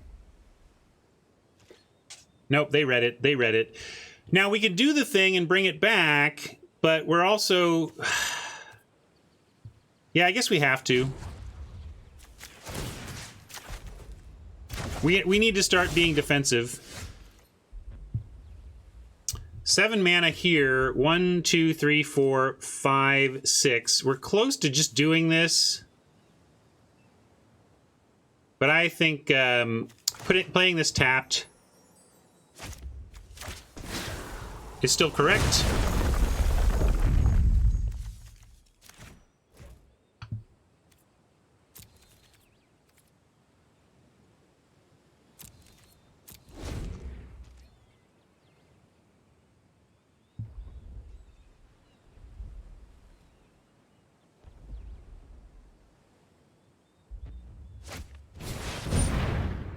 You want to get back the flyer now? I was waiting for clear skies, so to speak, because I would have to tap out. I'd have to tap out my sky ruins, right? Unless, or I have to not do. Oh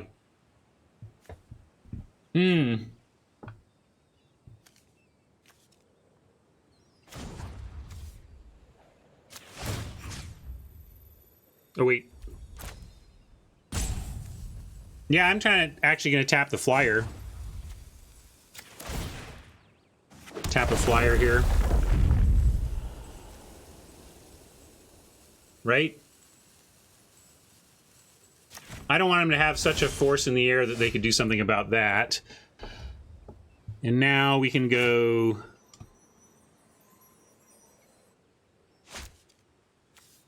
What? Sproutling is 4 to kick? No, it's just 5 total, right? Oh, right. Sorry, thank you. Forgot the gecko. Now I see what you're talking about. Reading cards. Reading cards is for other streams. Yeah,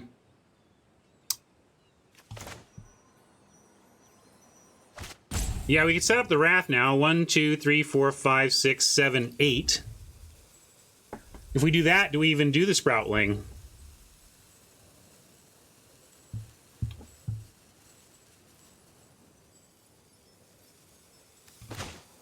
I can't count the Sky Ruins for what?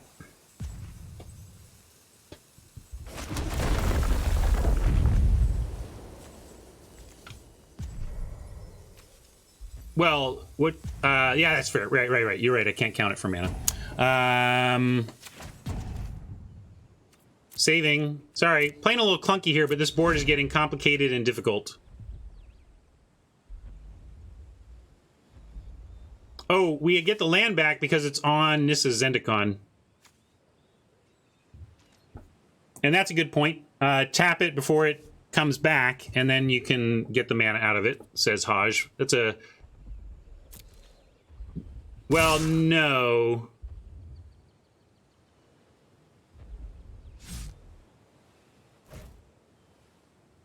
Okay.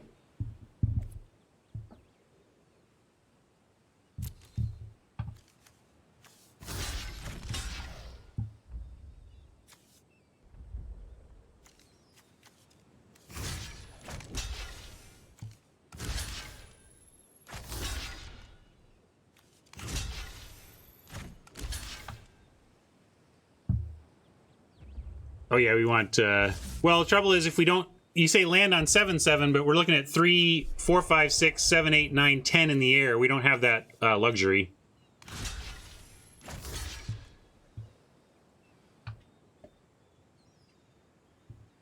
Yeah, anybody who wants me to put this on this needs to tell me how we survive in the air if we do that. I guess we get 2 from the healer. So, maybe that's enough. I guess it's our only chance, right? Oh, no other cleric. So then we can't. We just literally can't. But we also need to, like,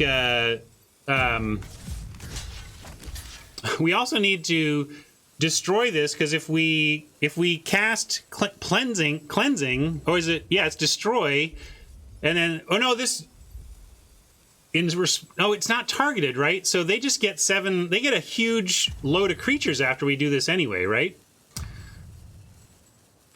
Wouldn't it? Oh, because it never becomes a target of a spell. Okay. Okay.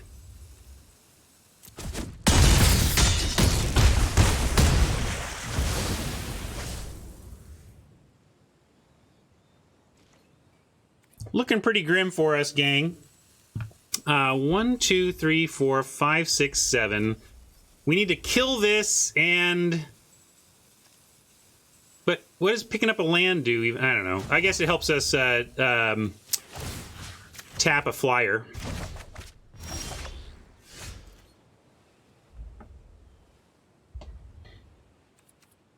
And now I think we're just dead, right? We have 1 block on a flyer, taking 4 in the air, no additional... maybe there's a kicking we can get back. I guess we can get... No, we can get the thing back and cast it unkicked, and it can at least block. Okay, we're not dead. Just close to dead. So we gotta go... We might need to play the planes.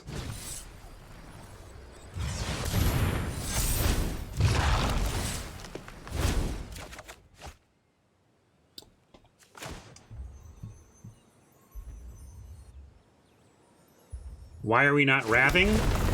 Help me figure out how. I'd love to wrath. Tell me what to do.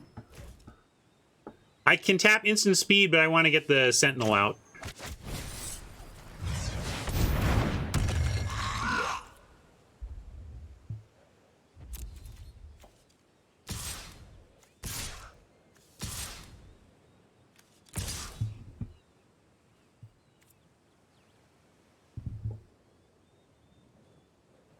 And ground, fly, fly, fly. We got fly, fly, ground, ground. But I don't want to block the root grazer, so I'll leave back gecko as another blocker. Or no, brute as another blocker.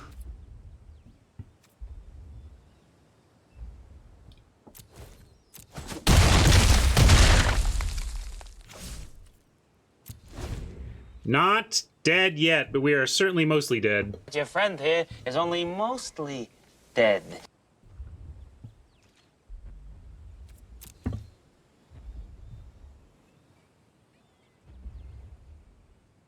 Feel like I could be in a much better position. I forgot the whole gecko. I could have sproutlinged 1 turn earlier and still kept up all my defenses, which might even allow us to have a sentinel kicked right now instead of just a 2/3. I don't feel dead.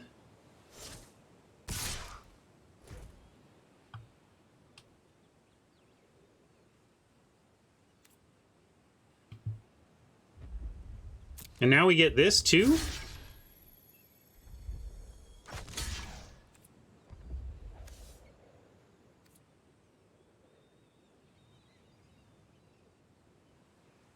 We could also gang block, except then they could choose not to kill the Sky Ruin, and I think that's what we have to do. Well, is it? Yeah, I don't think it's necessarily worth a double block, because I don't want him to have a place to put all 7 damage. We need to force them to damage this.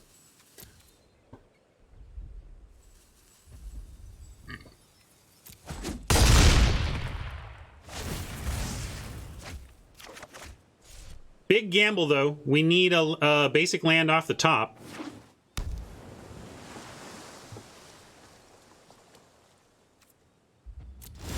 Boom! I thought we did.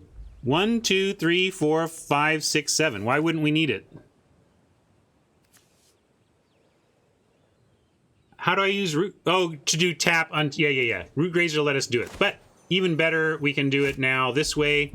And we can even... play this, taps Defender, and crash in for as much as we can.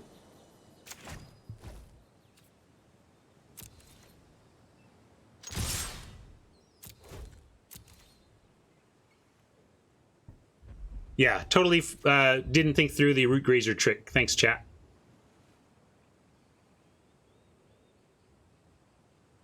Now I can't bounce a land or I won't be able to play this.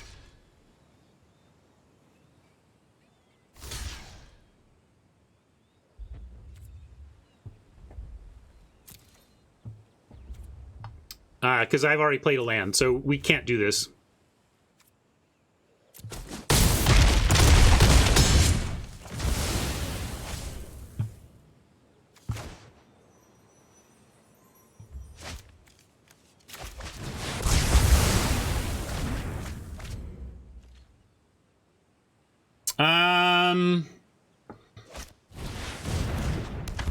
Maybe I didn't. I assumed I did and just kind of did it, but maybe we were okay. But that roost being there sure seems dangerous for us.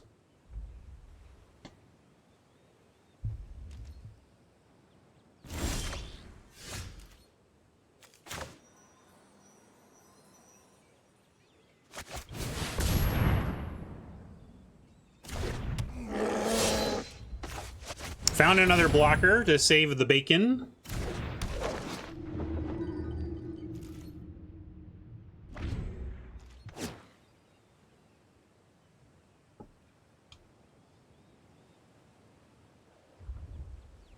Boy, we are deep into our deck and not having found anything to get our black source. Not super unlikely. What, we have 3 ways to get black in the deck? Dead on board? How so? And then you get trample. We get to block, right?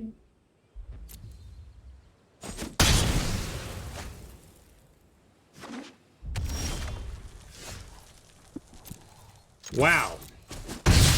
Easy game, right, everybody? Easy game? Is that what we call this? Easy game?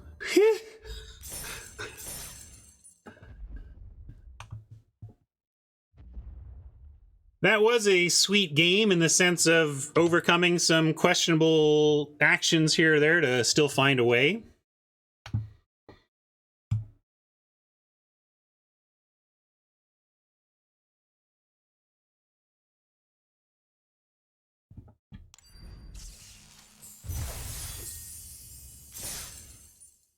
I'm surprised we won that one too, but we got there. The power of those lands came through. The power of being able to return them to hand came through. Oppo kind of handed it to us in a way, though. They gave us the out. We still had to hit that land. We got very lucky, but Oppo also gave us the opportunity to be lucky.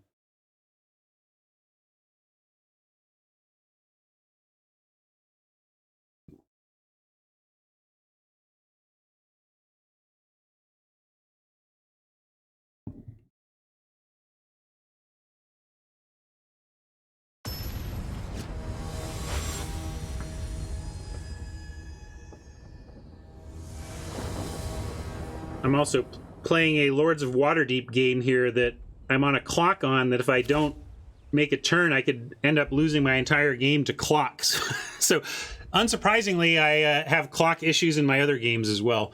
This is not the best start I've ever seen, but Oppo's going first. We have a turn 2 healer. We have an alliance down the road. Oh, we have the symbiosis. Never mind. This hand's great. I honestly looked away because I was looking at Lords of Waterdeep. Didn't see the little flip.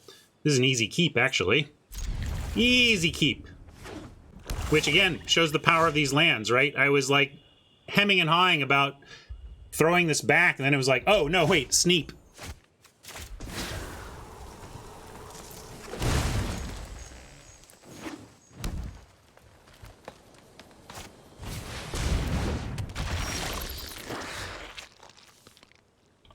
Another land spell, but we're going to play a plain old plains for the healer here.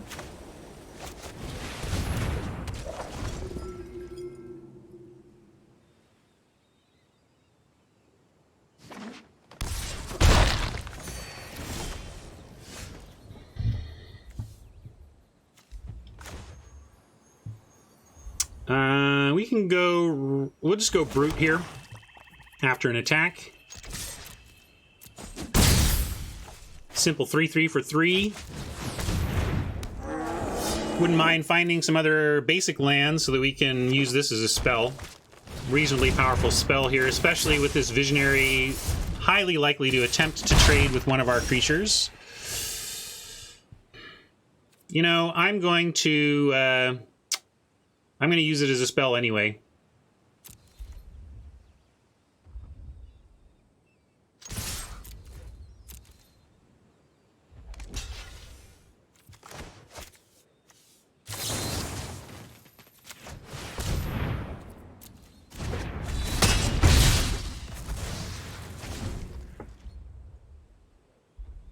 I think if they don't have, I guess with green, maybe they'll come up with something that makes me wish I hadn't done that. But I'm just going with my gut.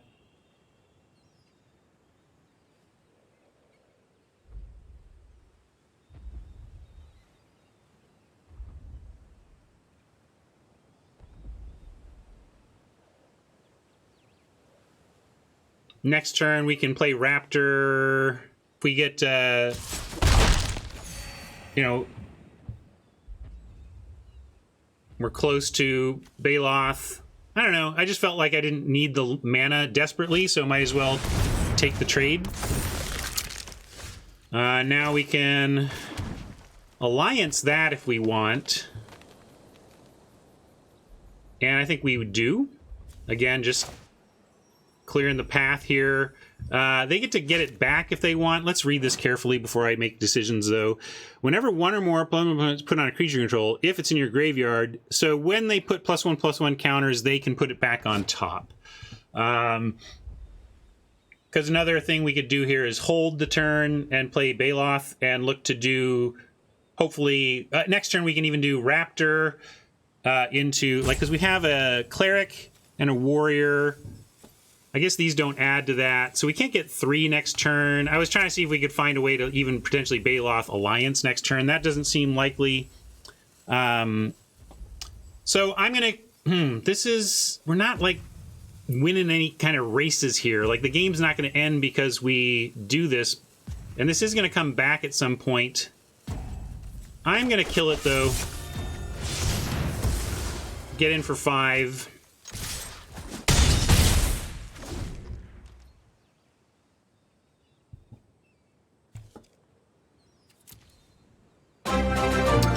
We have a Gnarlid colony that has Kicker. Hi, Magic. Thanks for the host. If we get a land, we could play the land and kick the colony so that if it dies, we can Sproutling it back. I like to use the Sproutling as a 2-for-1 when we can. Oh, yeah, let's update the record. We are... Is that right? Wait, we're 3-0? We're not 4-0, are we? Did we 4-0?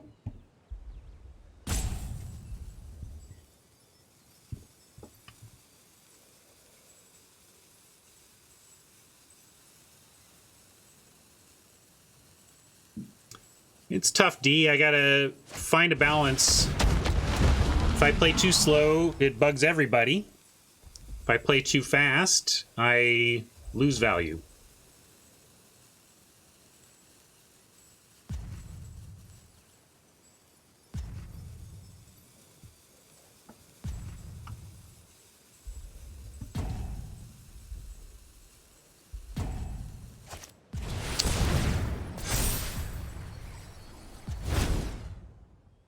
Solid from Oppo.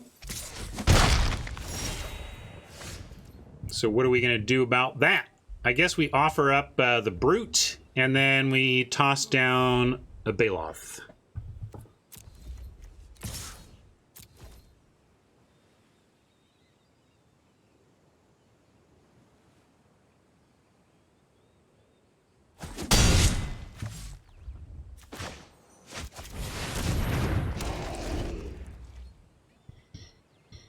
Now, if they go for the 5/5 again for their turn, we can make a pretty big one on our crackback, even if we have to do it Tazim Raptor style. We may just draw our own land, which would be ideal.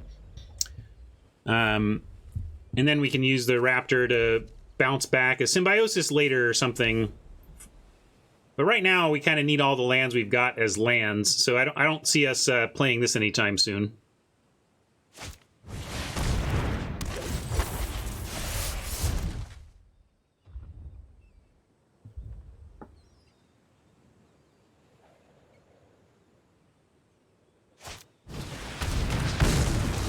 Good call from Oppo. Get that thing dead before we make it big. Alliance number 2. We're going to hold that. We're going to offer Brute.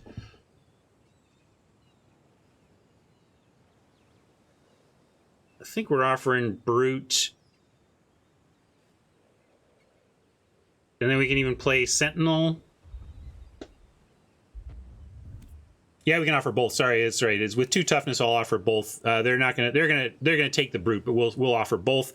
And then probably just Sentinel, looking to block the Gloom Hunter or trade with the Visionary if they don't take the trade here, and then Sproutling it back.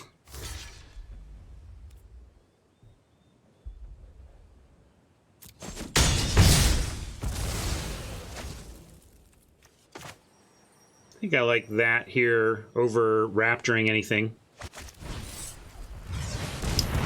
This is a better blocker than this, and this has better utility later.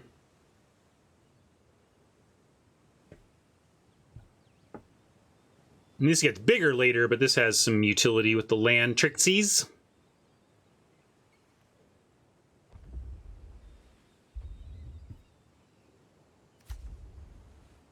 Does look like the raptor is kind of coming out of a church there, Poseidon, so maybe that's where Raptor worships.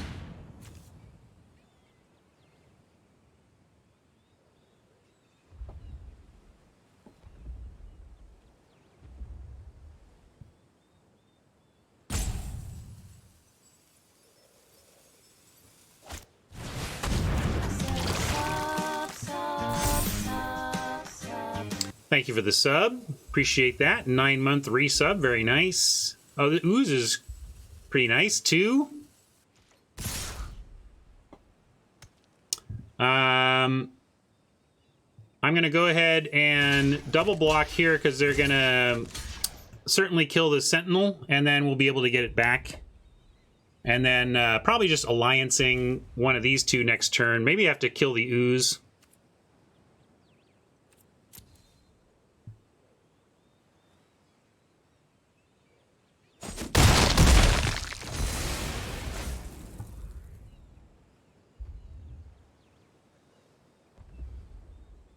Pretty strong. Just gonna get this Gloom Hunter out of hand. Found a land for it. Unfortunately, this is a land that doesn't matter because we already had the 4. It's true that the ooze has to attack, and it doesn't. I think what we do is play planes and just pass, and I'll keep the alliance up.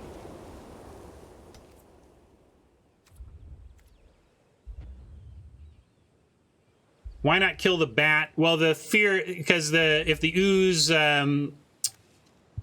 gets out of hand, it can make a bunch of other stuff bigger. But the point is we can wait here. Actually, we can attack and then see if Oppo is willing to send the ooze and make our decision based on that. We probably have to kill the bat. Let's see if they attack, though. Because if they attack, it maybe means they have something tricksy. And we will have to take out the ooze potentially, but I think we're going for the bat. But if the ooze attacks, we get to block it and kill it, and then still kill the Gloom Hunter is a 4/4 that still dies to the Alliance is the idea. Right. So I mean that's the thing, like. But if we're not letting the ooze attack, we are alliancing the ooze right now, and we don't want to do that, right?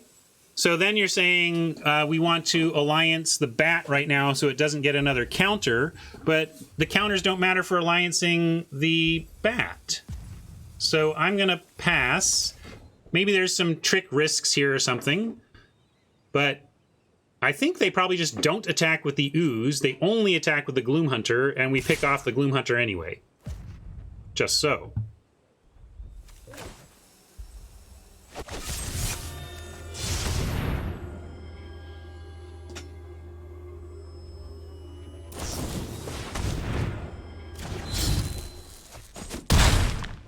not played too much. This is the deck for it. That was the reason to not wait. I took the risk.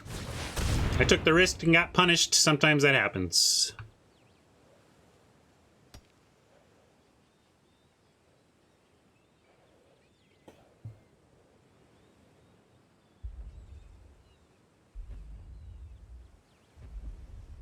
Possible if I think of this very specific card, we decide that the risk of Oblivion's Hunger is more dangerous than the possibility of getting them to attack with the ooze to trade.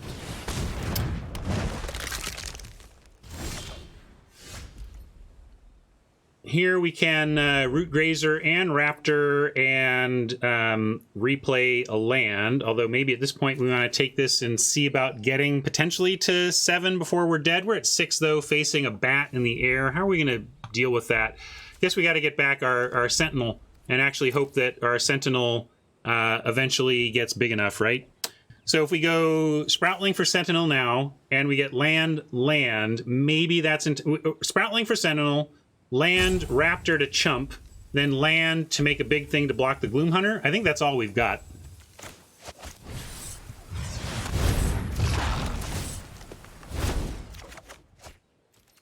And Healer will trade for either of these happily, so let's send. Should have done that before I bothered spending all my mana, but that's fine if they want to do that.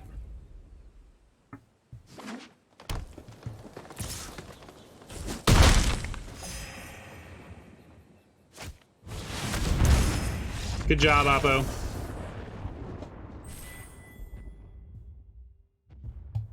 Good deck from Oppo. Took us out for our first loss.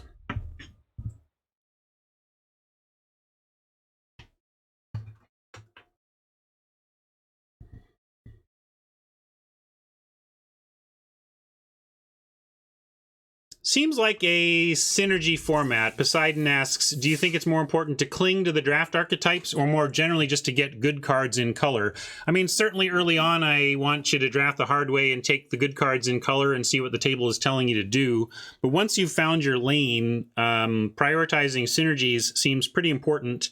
I think where it's coming up a lot is, do you take this slightly more powerful creature that has no party types, or do you take this worse creature that contributes something to your party mechanics? I had the another thing that's coming up a lot is, do you take the extremely strong synergy piece for your archetype, or do you take the rawly powerful modal double-faced land spell? That's another thing that's coming up a lot for me. That's when I posted a pic on the internet, on Twitter, asking people what they would do, whether you take a synergy piece or a modal double-faced land. And most people felt modal double-faced, but some people felt synergy. So there you go. Little that's where I'm at, is that's a tough choice. Now, actually I could take my Waterdeep turn on screen, but it's going to be too hard to come up with the context. So let me take a quick move here. What am I even trying to do? I think I am going for this. Yeah. Sorry, I know this is boring, but I am committed to not losing this stupid Waterdeep game because I ran out of time.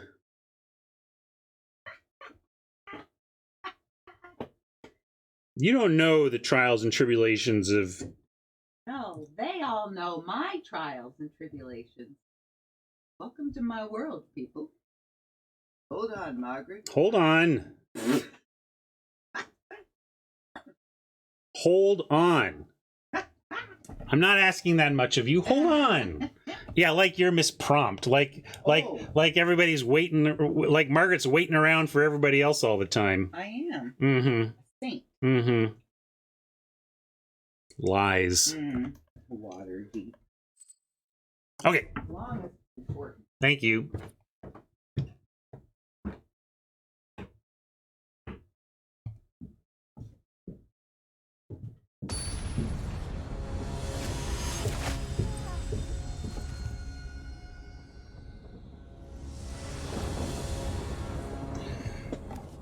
Well,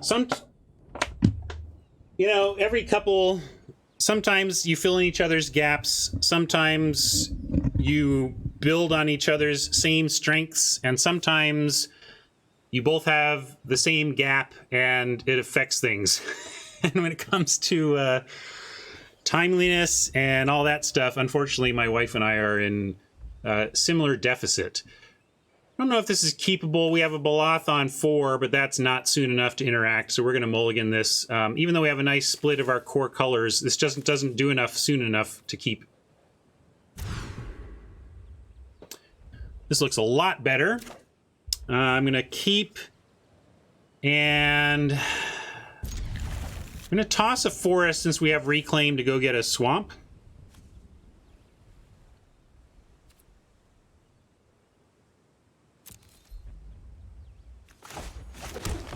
And I am going to do that right now.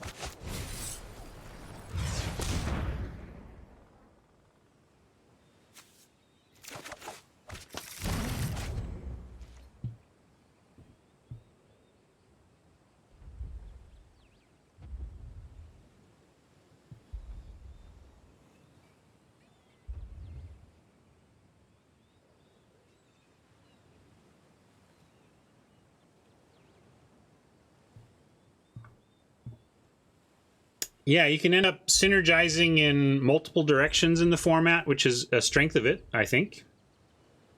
And it pulls you and causes interesting game decisions, right? Am I this is nice. Am I going all in on my main synergy, or is this side synergy strong enough to take that instead? So in addition to the other tough draft choices I was talking about, you do also get tough draft choices of main synergy versus appealing side synergy.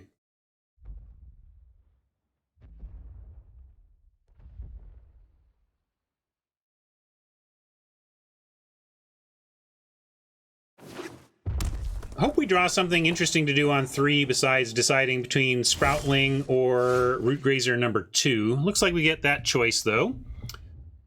Start with an attack.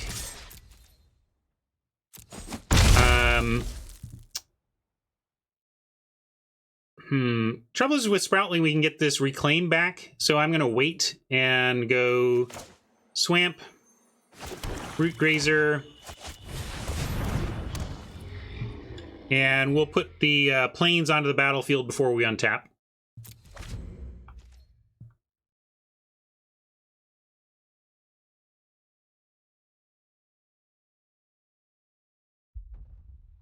Then if we find another land, we get, or even if we don't, we get to, again, tap out, bring one back, replay it, and we can kick Sproutling next turn no matter what.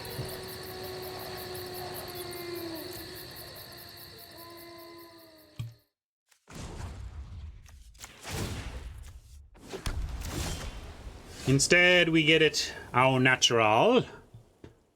And we're going to start with a Vigilance attack here.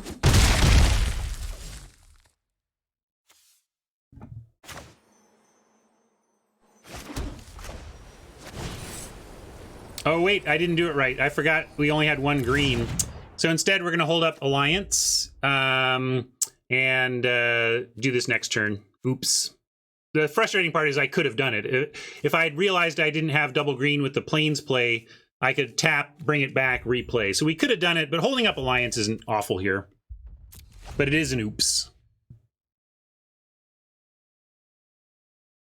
Oh, yeah, maybe I could have because of that, but... yeah, maybe I still could have, right? Because I can do boo boo boo boo. I could have done one and the other. That's all right. Wow, are they doing nothing? Now I wonder if we should blood price, but no, we'll do it. We'll do it right this time. I'm going to attack first, though.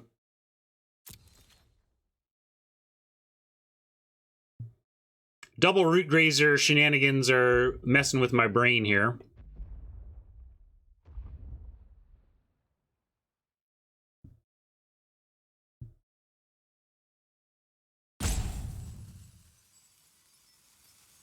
Yeah, now we just need the 1.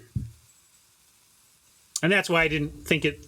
I was thinking of what I could do with 1 Root Grazer, not 2 last turn. Hajwood blood price. Interesting. Why, Haj? Can you help me out with that? The reason I wouldn't is because Sproutling is a nice value play. It gets us back one of the few kicker spells we have anyway, and it puts a 3 power on board. It generates value while playing a 3/3, while Blood Price generates value without adding to the board. That was my thinking. Yeah, but a 3/3 added to the board is not whatever.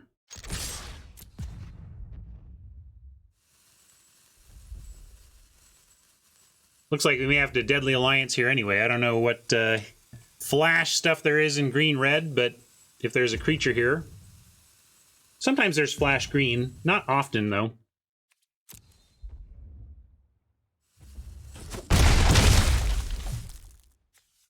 Okay, do this correctly. It doesn't really... yeah. Just have to follow through on this part mainly.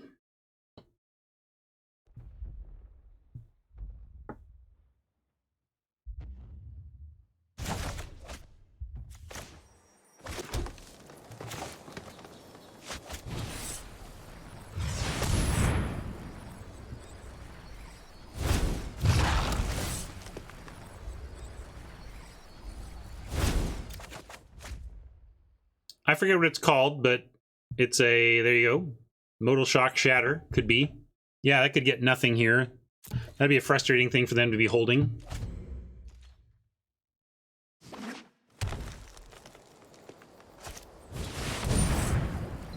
Solid Colony.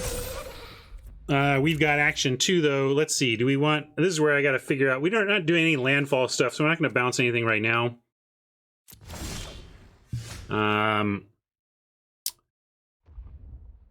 Alliance is still a 5-drop here, but it clears the way for attacks, so I'm just going to do that. I'm going to drop this Swamp, smack the Colony,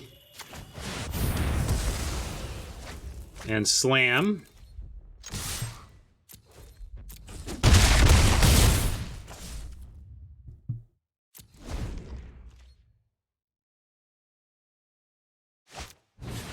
Hellhound, not so great on the defense.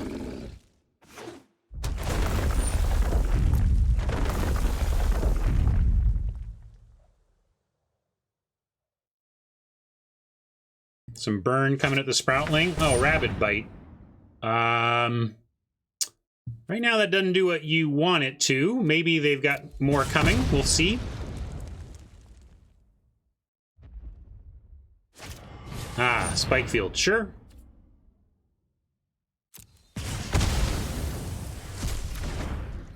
Still good for us. They're just trying to stay alive. Any removal, we just win.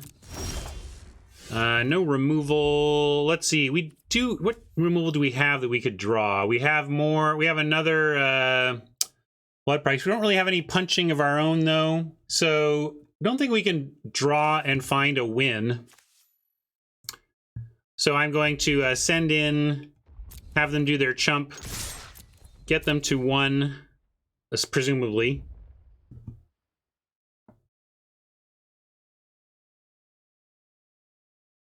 We reclaim, kick 3, 1, 2, 3, 4. We end up with,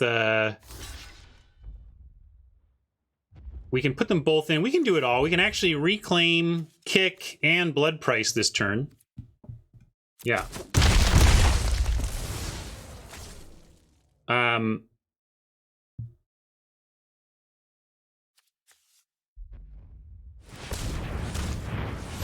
Do that. Or Brute. Brute or Blood Price, depending on what we want. We'll figure it out. Some extra green around here.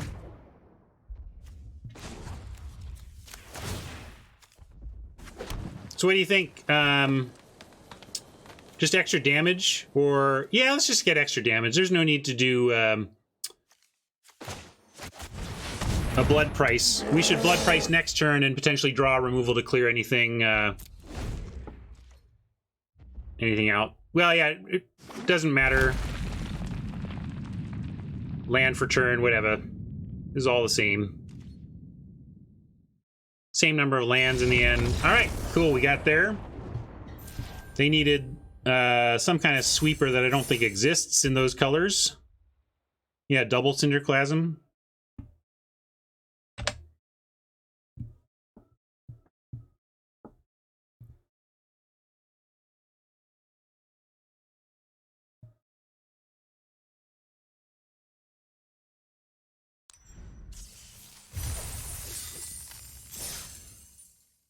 All right, 4 wins is nice. Largely, chat had me at 4 wins on par, so I guess this is where we lose to. But maybe we'll get to 5. Fire the old profit meme. Or are we already at profit? I forget. I thought 4 got us close, but not quite. Losing my track of Q value here.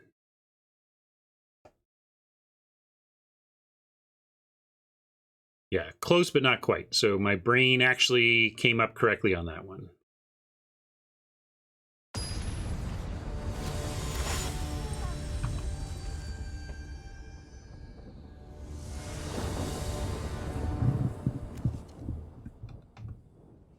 Nice. We'll keep these. We're gonna start on the old inversion here. Maybe get this back much later, but hopefully not. Hopefully we just win. And all this is a source of white mana.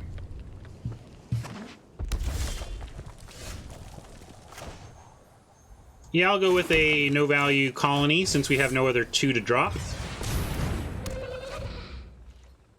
Hopefully we find a land next turn, and then I have no problem, no question about the Sajiri shelter. Yeah, this is great. Now we can go brute into Visionary and hold the shelter the whole time. Can even offer the... I'm not going to offer. I'm going to... Well... Yeah, I'm going to leave it back on D, because I would trade Colony for Sellsword. So I'm going to just play a brute and pass.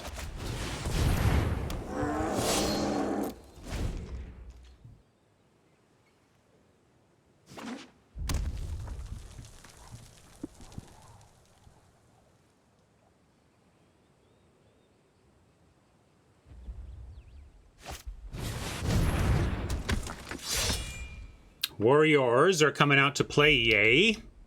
But the shelter could do some work there next turn.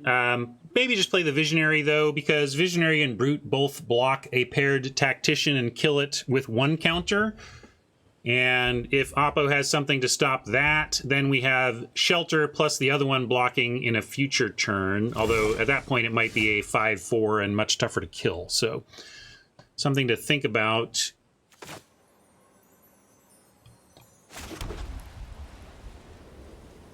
Do we send the Brute and offer it for the Sellsword? No, I think I like just going wide and staring at Oppo here. And since they didn't attack... Alright, this also gives us a chance to make something big. Big enough to trade with a Tactician and get something like a Shelter back if we need to play it.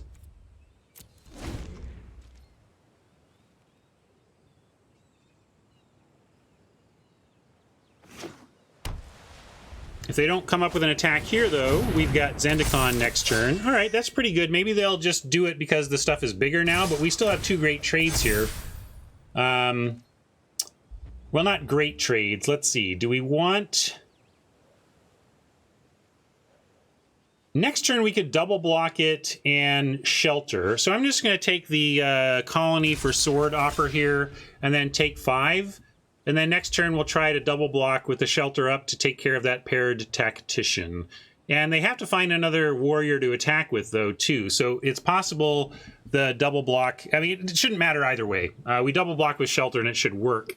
But we're going to start here. They might have +2/+2, which is fine also. Trade Colony for +2/+2. I'm okay with this.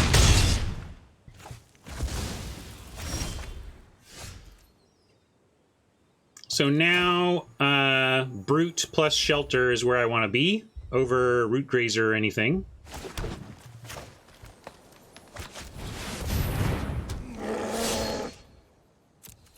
With the Shelter, I think we can also offer the Visionary fairly safely. I actually want to encourage the attack to run our shelter plan. So doing this, they're never blocking, but maybe I need to save shelter for the double block, and therefore if they have burn, I need to let them burn one of our 2 blockers.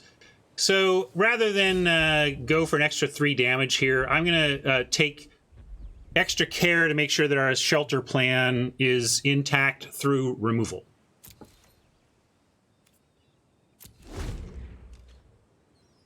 And you also get this, if I can find it.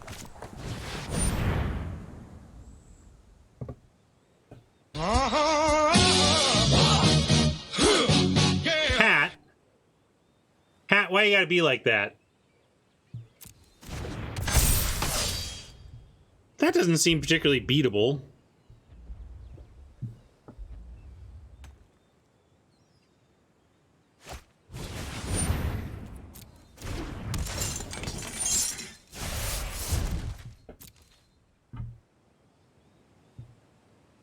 Actually, we have good blocks here. If they come in at us, we go, we have to give up one of our, we give up a 3 power for the sellsword, and then one of our 2 creatures for the tactician.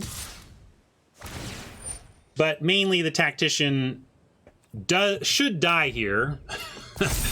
I mean, they're tapped out, so we do get the dead tactician at least.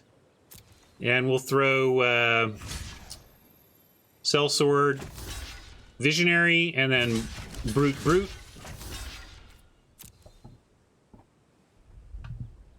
Save one of the brutes.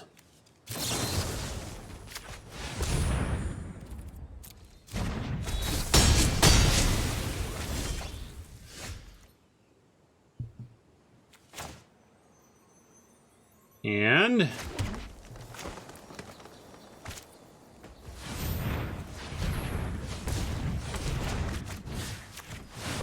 Zendikar up our Wrath land. And if we want to, we could take a turn off to play the Root Grazer, but I like having the Sky Ruins threatening to block one of these war leaders. So, not going to play the Root Grazer.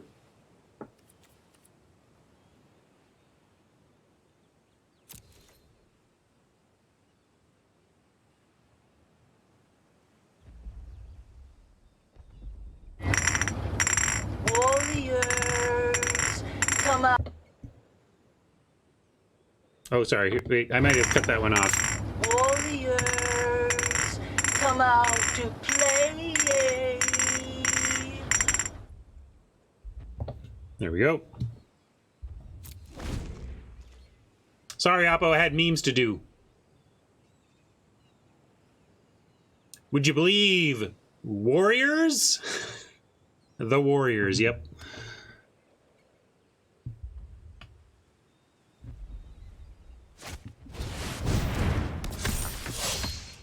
When did the Warriors release? Was that early mid-80s? It feels like my India years. If I had to guess, I would predict it would be like 84.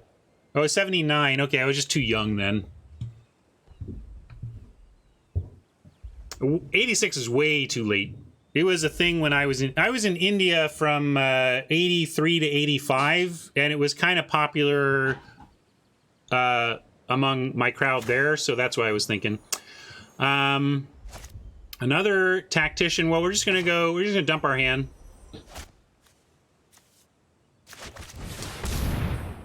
Yeah, my initial comment was gonna be kind of sums up the types of movies they allowed that got made in the 70s, but then I was like, wait, is it 70s? And then yes, it's kind of like, in a sense, peak 70s. That and like Rocky Horror are your poster children for cinema, the stretching of cinema in the 70s.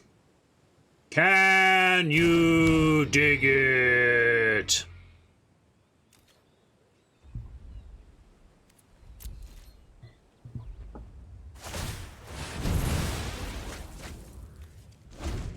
It's a ridiculous movie. It is ridiculous. Now that would be a good video game. Has there been a Warriors video game? Somebody should make a GTA-style video game around the Warriors.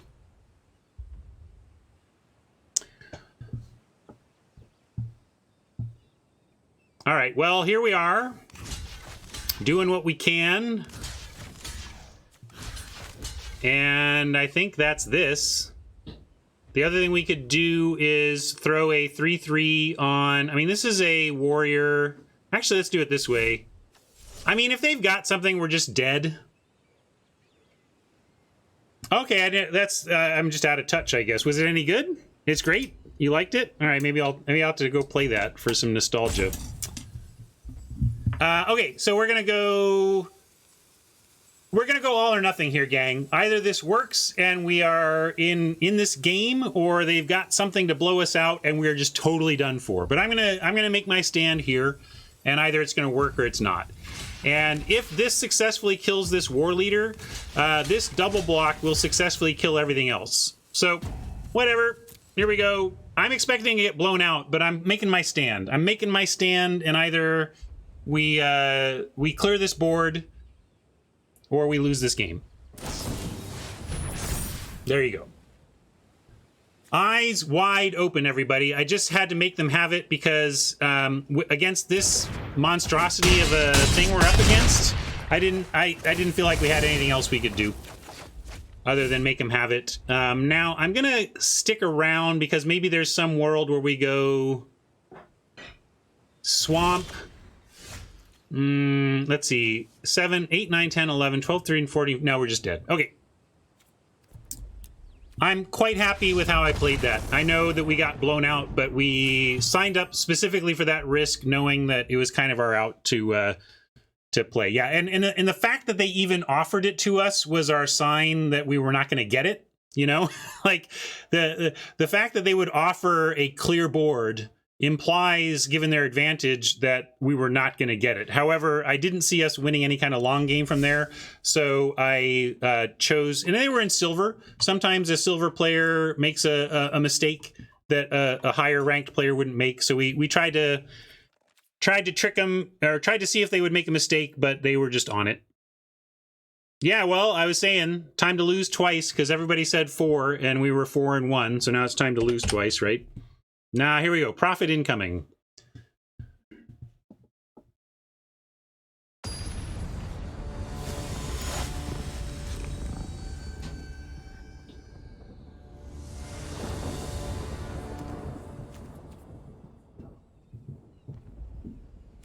Seems fine. I like inversion to start, healer on 2, and then try to just kick this on 4 rather than use it early. Love to find something to do on 3. That's really all we're missing here, is a plan for turn 3.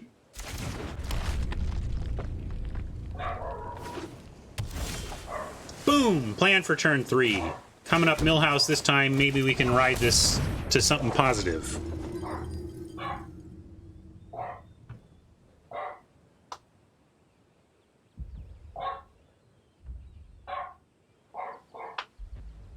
So many opinions on everything going on in our neighborhood has that dog.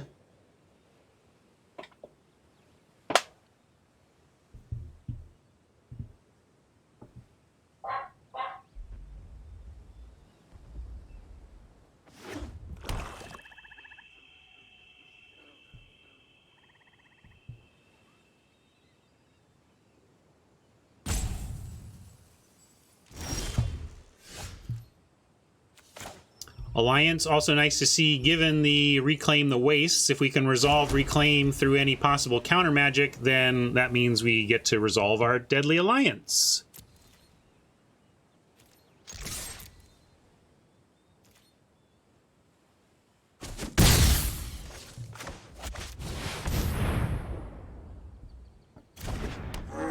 Got a pause from Oppo, but not a counter.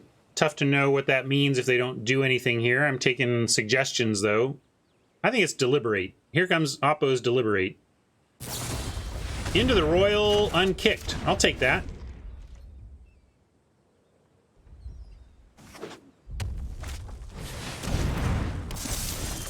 That doesn't seem great. If Oppo doesn't know that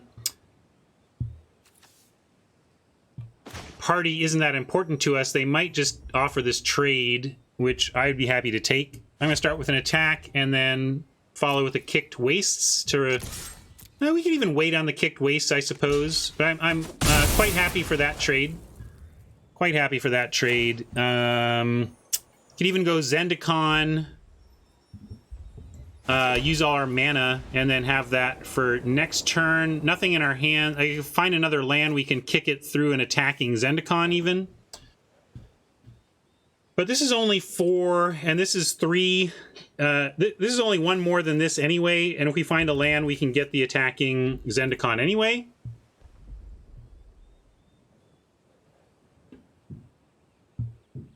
I don't know which plan you liked. I named 2 of them, Brute versus Zendikar. I'm going to go Brute. You like the Zendikar plan? I kind of been liking the Brute plan into Zendikar. I'm doing that.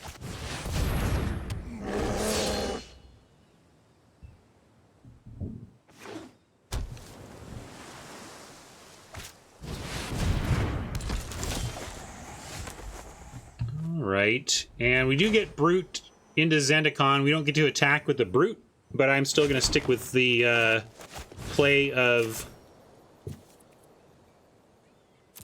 hooking up this spell land and swinging away.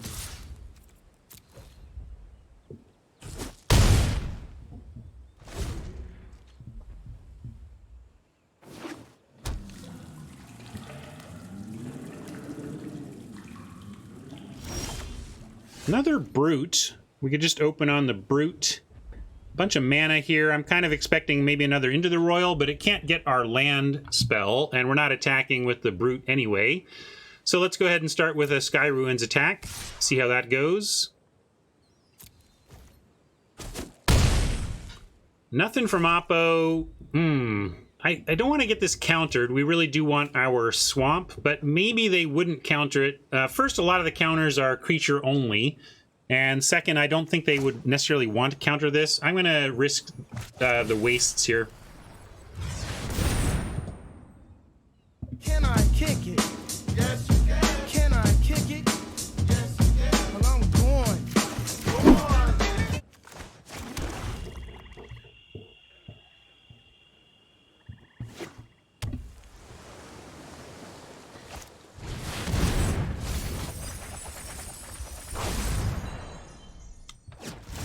All right, they kicked and milled us pretty solidly, but not...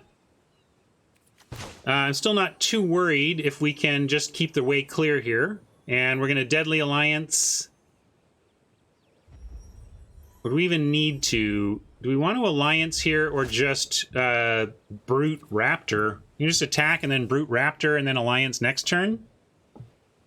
I like that now. Let's do that. They might go for the block here, I suppose. Do we care? Then I guess I send everything, and they can either eat the Brute or trade for the Sky Ruins, and then we drop double creature and are in a better, are okay with that. I'm going to do that. We're trading a creature for damage, but it looks like they're going for the straight trade anyway. That's fine. And then we get the land back, which gives us potential blow-ups in a couple turns if we wanted it.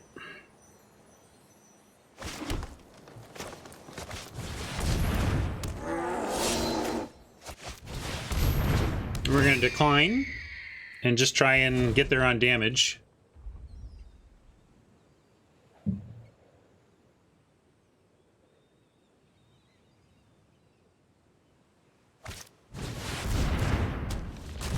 Dreadworm looks to not be good enough. I think we just have a clean win. I guess there's the chill. They could survive a turn if they've got the wizard thing.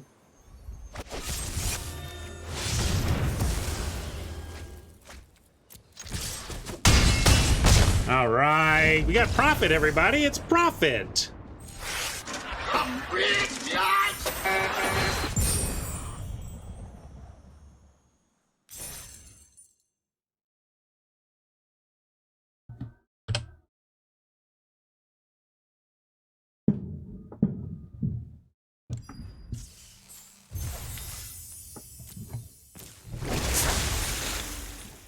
Let's keep going.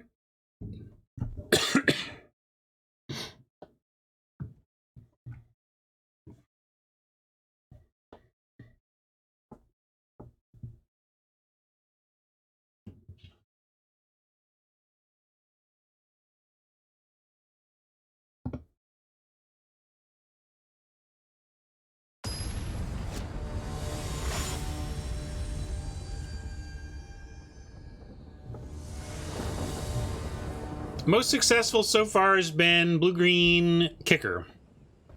Pretty solidly. We're going to keep this on the strength of 3 mana. Play the Symbiosis tap, maybe get it back later, but got a nice Gecko into Raptor into Baloth anyway.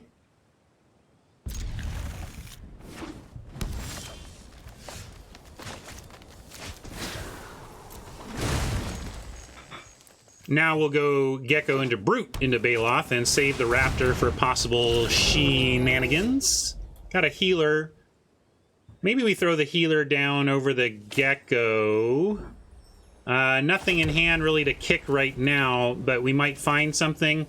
This has the whole lightning rod thing going. I think if we play the Gecko and they can kill it, they will. But I think we should just drop the healer. I would trade the healer for anything there. The healer... we don't have that many clerics in the deck. It's really a 2/2 vigilance for 2, which is fine, but imminently tradable. And I will trade here for Squid or Trick. Either one is fine.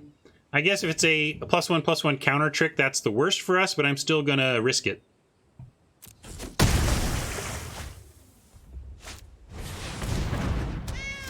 The Patriarchy East. It's always the Patriarchy.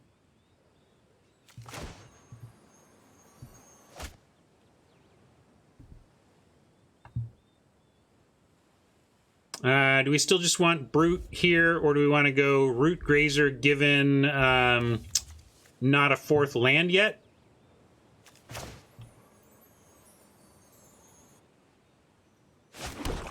I'm going to go with the Brute.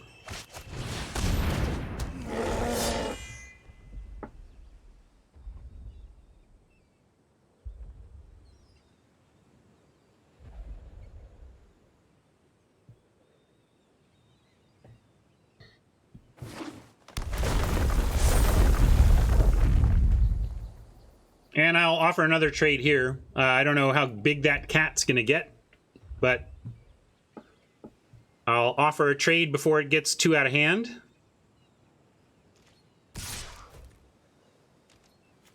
They didn't show something for the squid, so I'm not expecting something for that.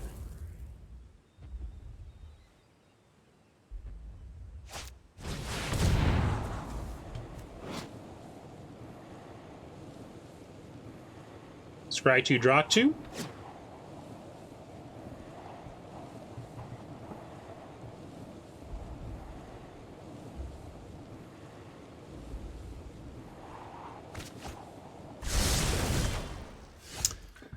Blightblade, unfortunately, does not let us 2-spell because we only have 1 source of green and no 2-drop that does not require green, but we can go Raptor, bounce back the Symbiosis, play it untapped, take 3 damage to cast a Blightblade. It's a bit costly to do that, but we could. Is that worth it? Sure. I mean, life is just a resource, and we have a lot of it right now. Let's work to develop our board faster.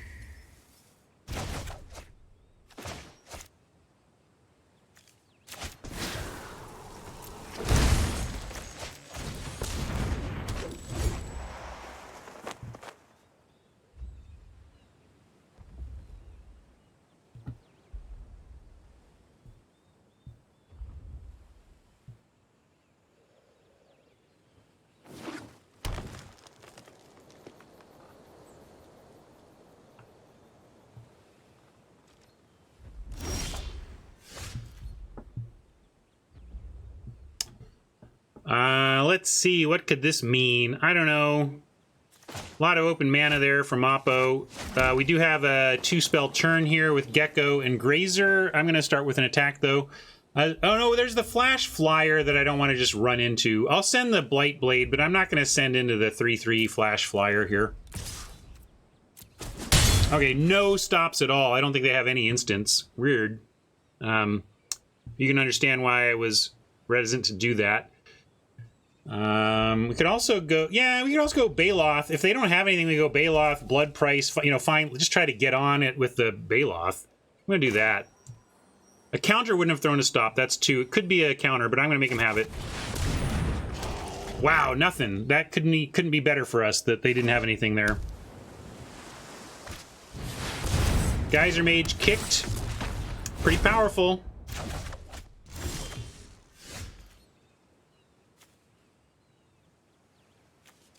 But we'll send now. Offer the blade.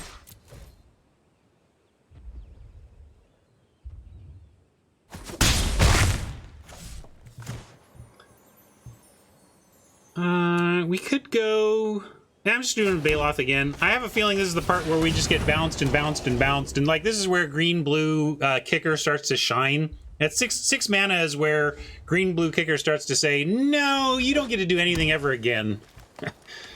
We're just gonna tempo you into oblivion. Let's see if that happens here. Obviously not making that block. But I'm expecting it to be like, haha, should have blocked, because now here we're bouncing we're bouncing it again.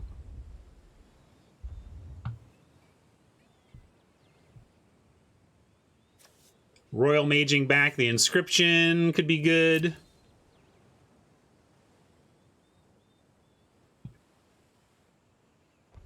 I think next turn we go Blood Price, leaving a forest open, allowing us to follow with Gecko or Root Grazer. Although double Root Grazer could change that a little. I still like that line. We'll still... I guess I'll stay back on D and offer a trade with the Blight Blade on one of these now. And... maybe just double Root Grazer is fine.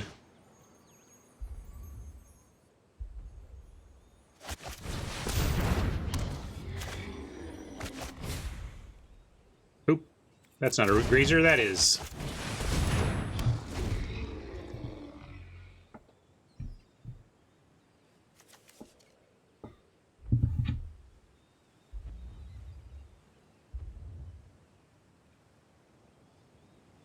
Will we trade a Root Grazer off? Certainly we'll trade a Blight Blade off for one of those Geyser Mages, but do you want to give up one of our uncommons? Prevent some damage? Or not? They're not that useful to us right now. One of them, I guess they could start making the Baloth just massive. Doing because they could pair up to do the return and put it back every turn. So they, you know, the pair of them combine to make this effectively an ongoing 6/5.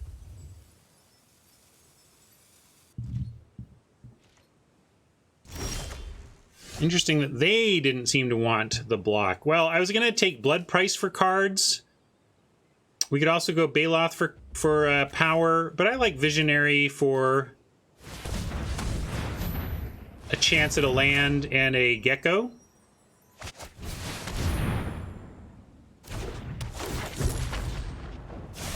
And we didn't get it. We can just bounce this back and get our... or we just play this and get it anyway. We can get 3. I'm just thinking of how much land we can get with this shenanigans here. And the answer is nothing super relevant. So we'll just play the Swamp and drop a Gecko.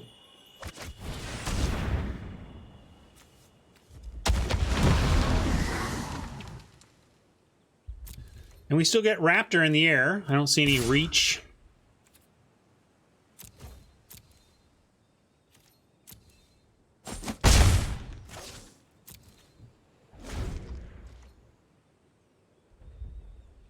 Yeah, getting nice and wide here means that further Geyser Mages and into the Royals don't make us so vulnerable to some counterattack that could kill us out of nowhere.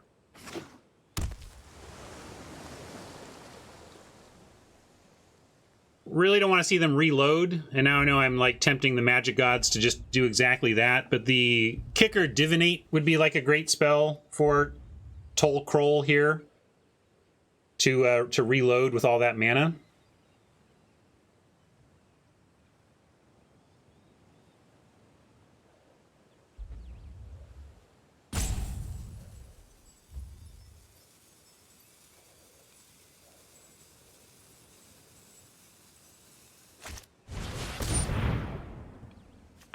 squid, no biggie. That's a fine thing to see, but they still got the 6 for a kick here. Let's see what comes of it. They might have been... I mean, I don't know what they're feeling for. That's good for us. We don't need... I guess I could return a land now. I guess we want 1 land back, right? Although, can we get 1, 2, 3, 4, 5, 6? We tap out.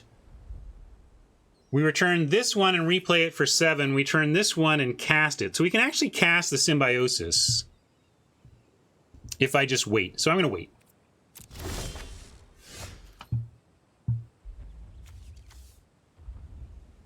Oh, right. We can't return it. Never mind.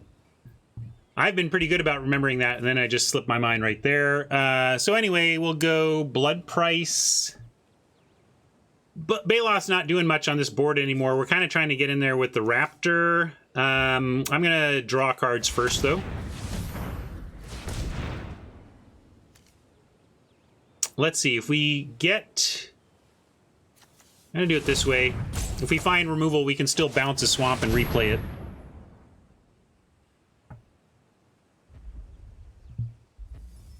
Sproutling and Sentinel seem fine over the lands.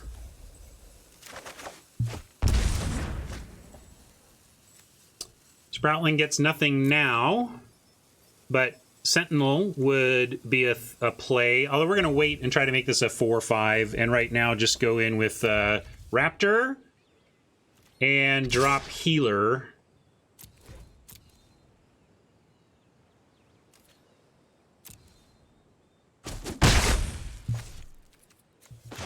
Right? We can get 3. Yeah, this is what I want to do.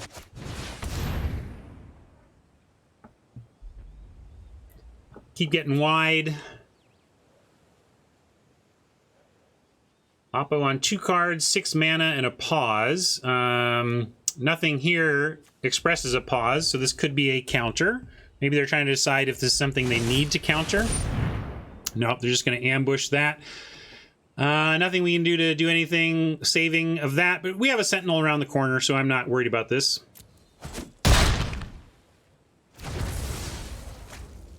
Thanks for that reminder hat for catch you all up. Tomorrow, basically 28 hours from now, I'm going to be playing in that event. A Lola Man streamer battle.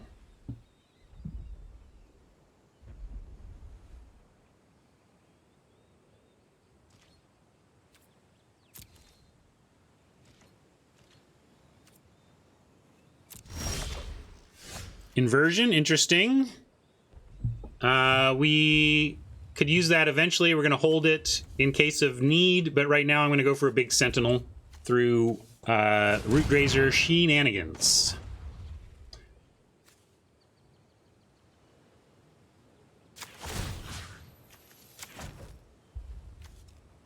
Oh yeah, in these pods, I am often the weakest or bottom 1 or 2 players in the pod. It's a great thing for me. I love having a chance to play against such talented players is really good for my game.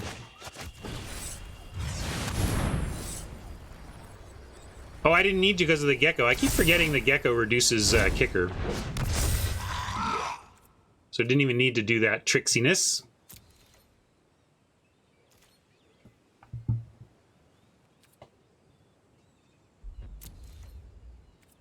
Hopefully this Sentinel survives, and if it doesn't, and we might need to save the Sproutling to get back the Sentinel if Oppo does something about it.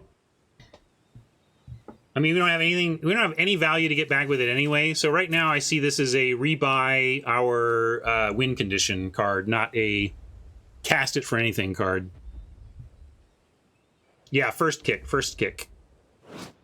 If anybody wants to actually read this dang card, there it is. Yeah, I think it's because of the first nature of it. Does it reduce the first one?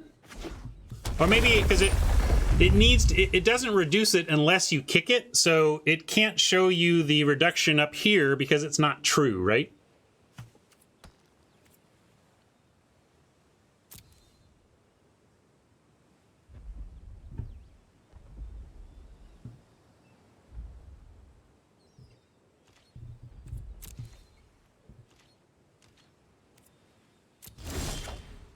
Hey, Raptor, what do you know? We were just talking about making some abuses with that to get this back and do stuff, which we will do. But starting with a Sentinel attack, of course.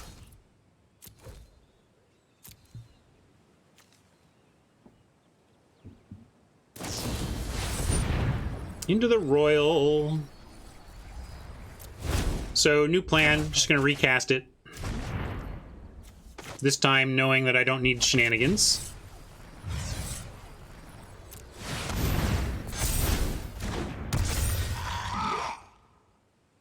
And I can even play the inversion knowing that what we really want is to get this thing back.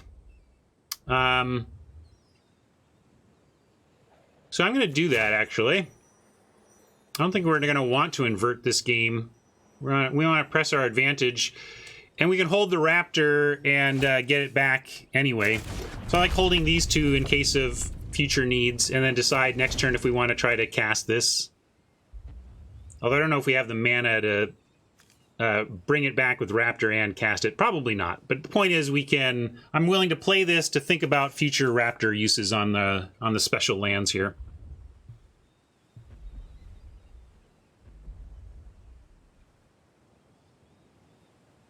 If Oppo kills our Sentinel, we could Sproutling it back, grow the Gecko to a 5/5, Sentinel again, grow this to a 6/6. I mean, the Vine Gecko might just get there on recursive kicker spells here.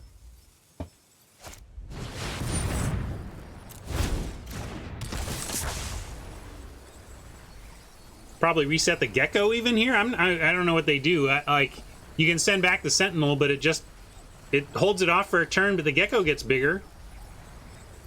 So Oppo trying to decide what to even bounce. They probably still have to bounce the Sentinel and hope they find something.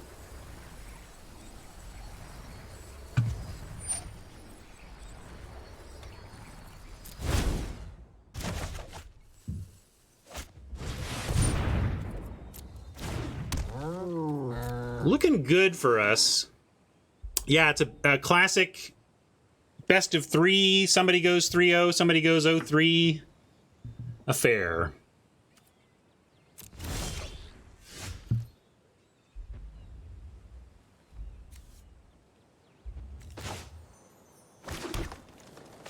Yeah, Bubble Snare would do it. Fight. They could get a big enough thing and fight it. You know, bite it.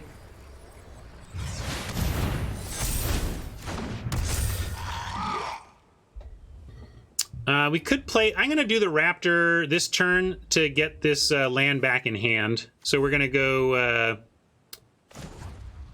return 1. We're going to replay it with the other. And play the Raptor to get back. Well, 1, 2, 3, 4, 5, 6, 7. Yeah, we'll get back our win condition over our Wrath effect. I think we're in the stronger position here, so I'm going to get the thing that helps our offense. We could offer a 5/5, but I don't see any reason to do anything but try and win in the air until Oppo shows us some firm ability to handle it. So they haven't yet.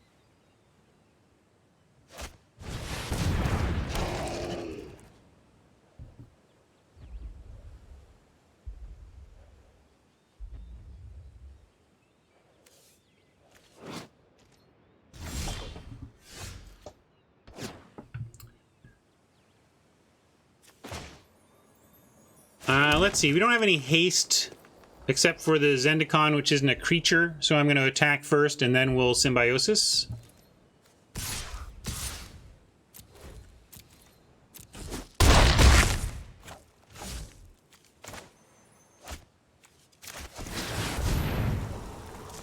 Well, it's funny. Kind of extra kicks the Narlid colony, but we'll take it. Free creature. Exploding Jace. Give it up, Jace. Go home, Jace. Nobody likes you, Jace. Hodge called you a twat.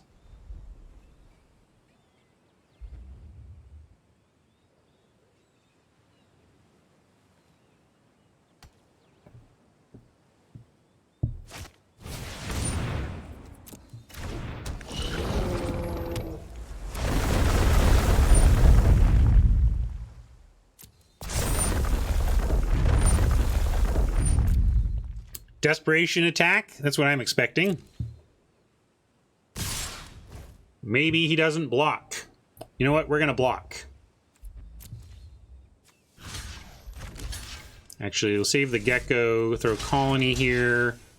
Gecko here.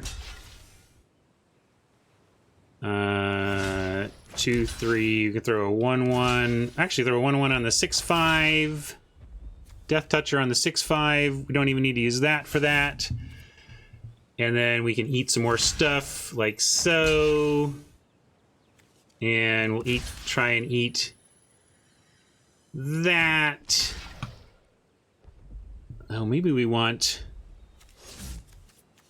This is all seems needlessly... Like, I think this is the desperation. We're going to win attack, but I'm going to treat it real. I mean, they don't even have cards. I'm just going to... We got this. There we go. Yeah? Yeah? Right? Everything blocked? Okay.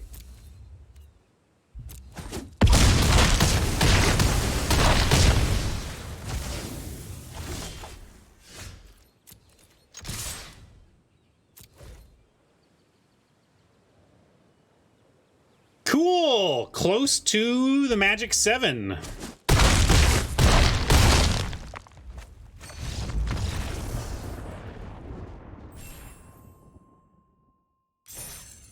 I think they had to wait for outs and then make a desperation attack where we screw up the blocks. I think they did what they could, and we just had the goods.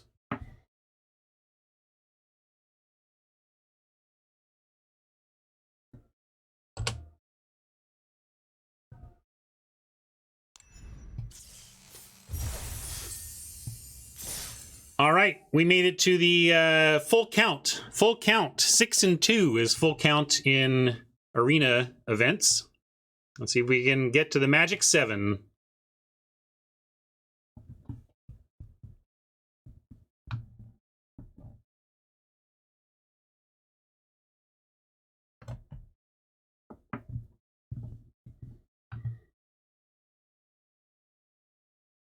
Well, we got 2 out of 3 already, going for 3 out of 3, Hat.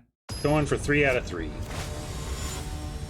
Would I play around Taunting Arbor Mage? If possible. I mean, of course I would play around with it if it was the way that the opponent could win. And if we play around it, they can't. Then that seems like a great time to do that. Symbiosis is so generally far away from us, and we have the 3 ways to get it back. So I'm going to keep, and I'm going to play this out as a tap land on 1.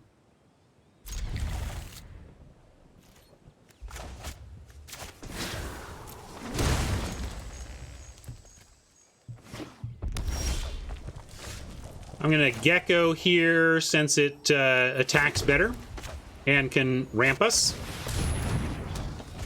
And we can cast both. We can 2-spell next turn on the current trajectory. If Oppo has deal 3, they are going to use it because that thing should die if possible. Fisher Wizard is not going to get it done for Oppo, and we get to... we can even drop a swamp. It doesn't matter. I guess it doesn't matter either way. We're going to do this, attack, and then do our 2-spell.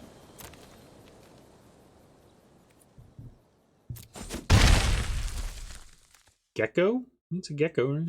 Maybe I don't know what you mean. Did I say root wall about this? Oh, what you talking about? Let's see. So we go like so.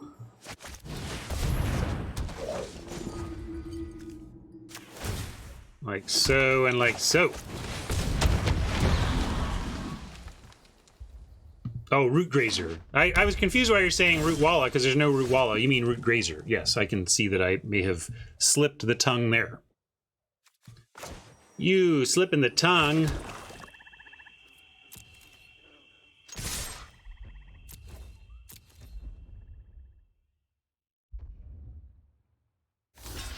Shelter doesn't seem like a great trade for this wizard, but they seem mana screw. Well, maybe we're just ahead on mana because of our grazers, but I'm going to play my spells.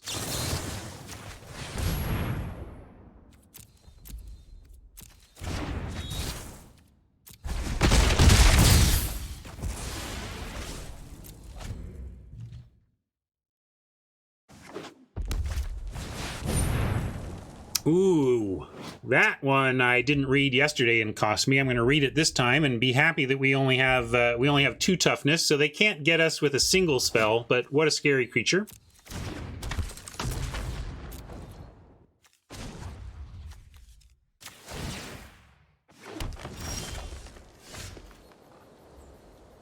Let's go Ox and Landfall. Yeah, there wasn't much of a reason to do that, but we do get this anyway.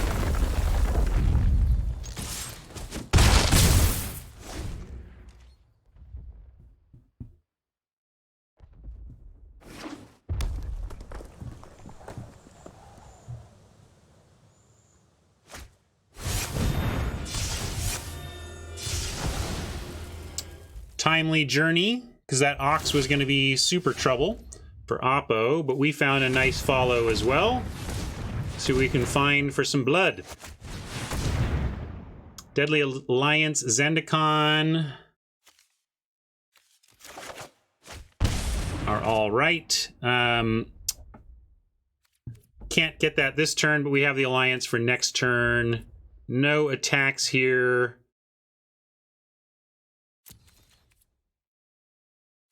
Really, Jinx? Ox has been super solid. The landfall has been quite real.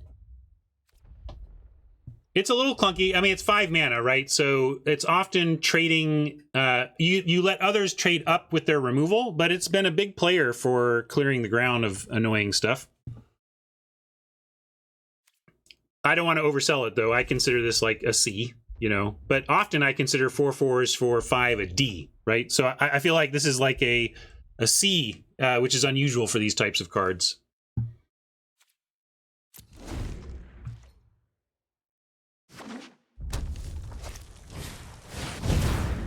Well, well. Sometimes you realize how Oppo made it to the 6-2 bracket.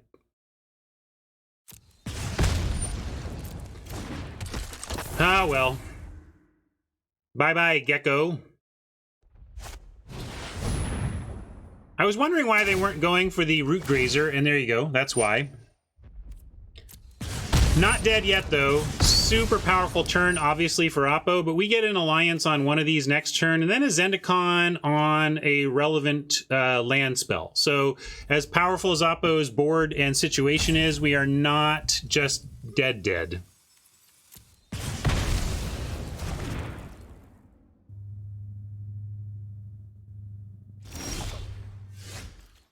Can't really play this into even one sorcerer, but we'll kill one here.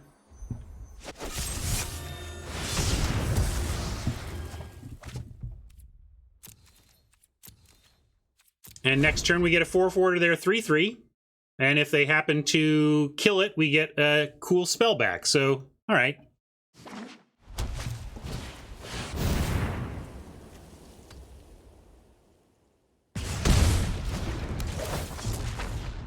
Goes to show, by the way, like, you can look at a card like this and think that it's a red-blue spells matter card, but somewhat like the point of the vanilla test of, you know, saying, well, if it didn't have any rules text at all, it's a hill giant, and you don't need to have a deck chock full of instant sorceries and wizards to get paid off for that.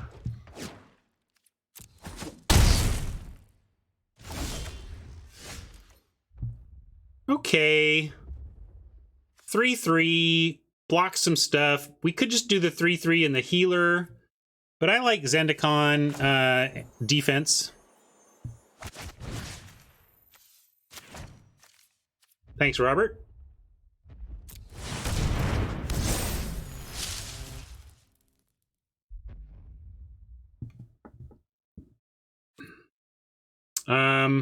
I was like, why is it? Oh, we can't play the Mammoth. Oh, it's letting us play it as a land if we want.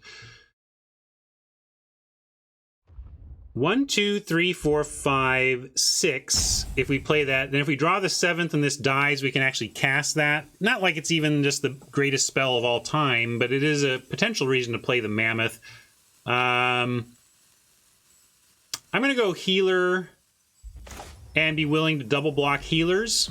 Because then we get, I know I don't have the Zendikar on block, but we get to use our mana, and the healers activate each other. I'm doing it. They're down to 1 card. Double lifelink.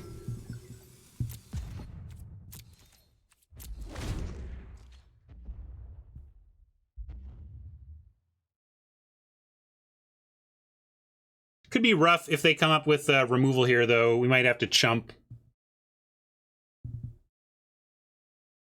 But then if that happens, we untap, have a 4/4, have a 3/3, and we could throw a Blight Blade for distraction. Maybe they have no wizards, or if they have nothing but lands, then the Blight Blade actually does something on the board. Right now, I don't want to count on that, though. I'll do that if I feel like we have to. We may get blown out here again. I took my risks. I took my chances. Feels like it, given that they're offering this sorcerer. I feel it's very unlikely that we are literally trading for this sorcerer. But I did decide on this line, so I'm going to marry it, see it through, and at least trade for something in their hand if we don't actually get this sorcerer dead. Feels blowouty here, though.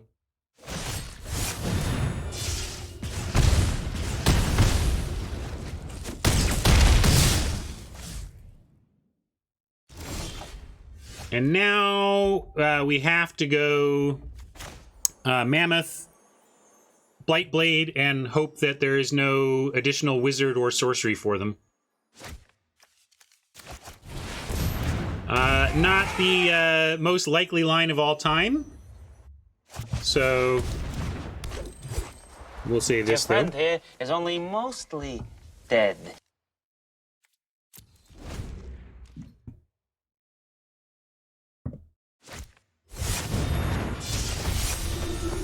Not a wizard, but we got nothing in the air, so now we are just straight dunzo. We're gonna offer... What? I don't know what we're doing here. we're sending these in. Oh, that's right, we have reach. Sorry, everybody. I forgot reach on that. Well, shoot. I just gave up a chance. I think we were pretty up against it, but certainly you can punt that. I forgot reach.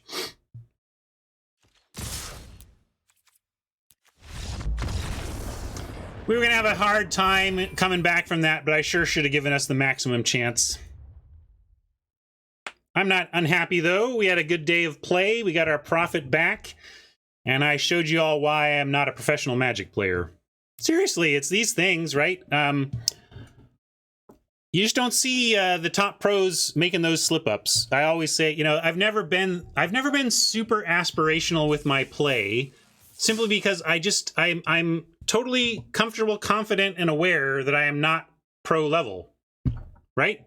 I'm just not a pro, and so for me, aspirational play is never. It would be like, oh sweet, I spiked one tournament and made it onto the Pro Tour for one event. And then I got to tell everybody I made it to the Pro Tour, and I would like to do that. It would be totally fun to spike an event and play on a high level event. I would love to do that. I'm simply I've never lied to myself about my potential as a Magic player, which I never feel has been any kind of top tier pro level. But I am well above 60%. I win most of my games. That makes the game a lot more fun for me because I win more than I lose. And, not being pro at least gives me clear goals to aim for. Maybe next time I can remember reach, and I'll have a little feeling of victory that Luis will never have because he always remembers it has reach. Anyway. Well, let's see. Let's claim this solid prize. How are we doing on packs? We might have 10 packs to open. Whoa, a little more than 10. Should we open some packs?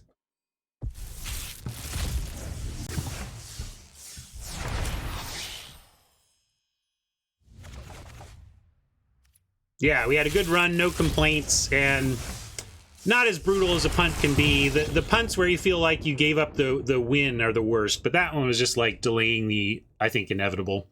Still.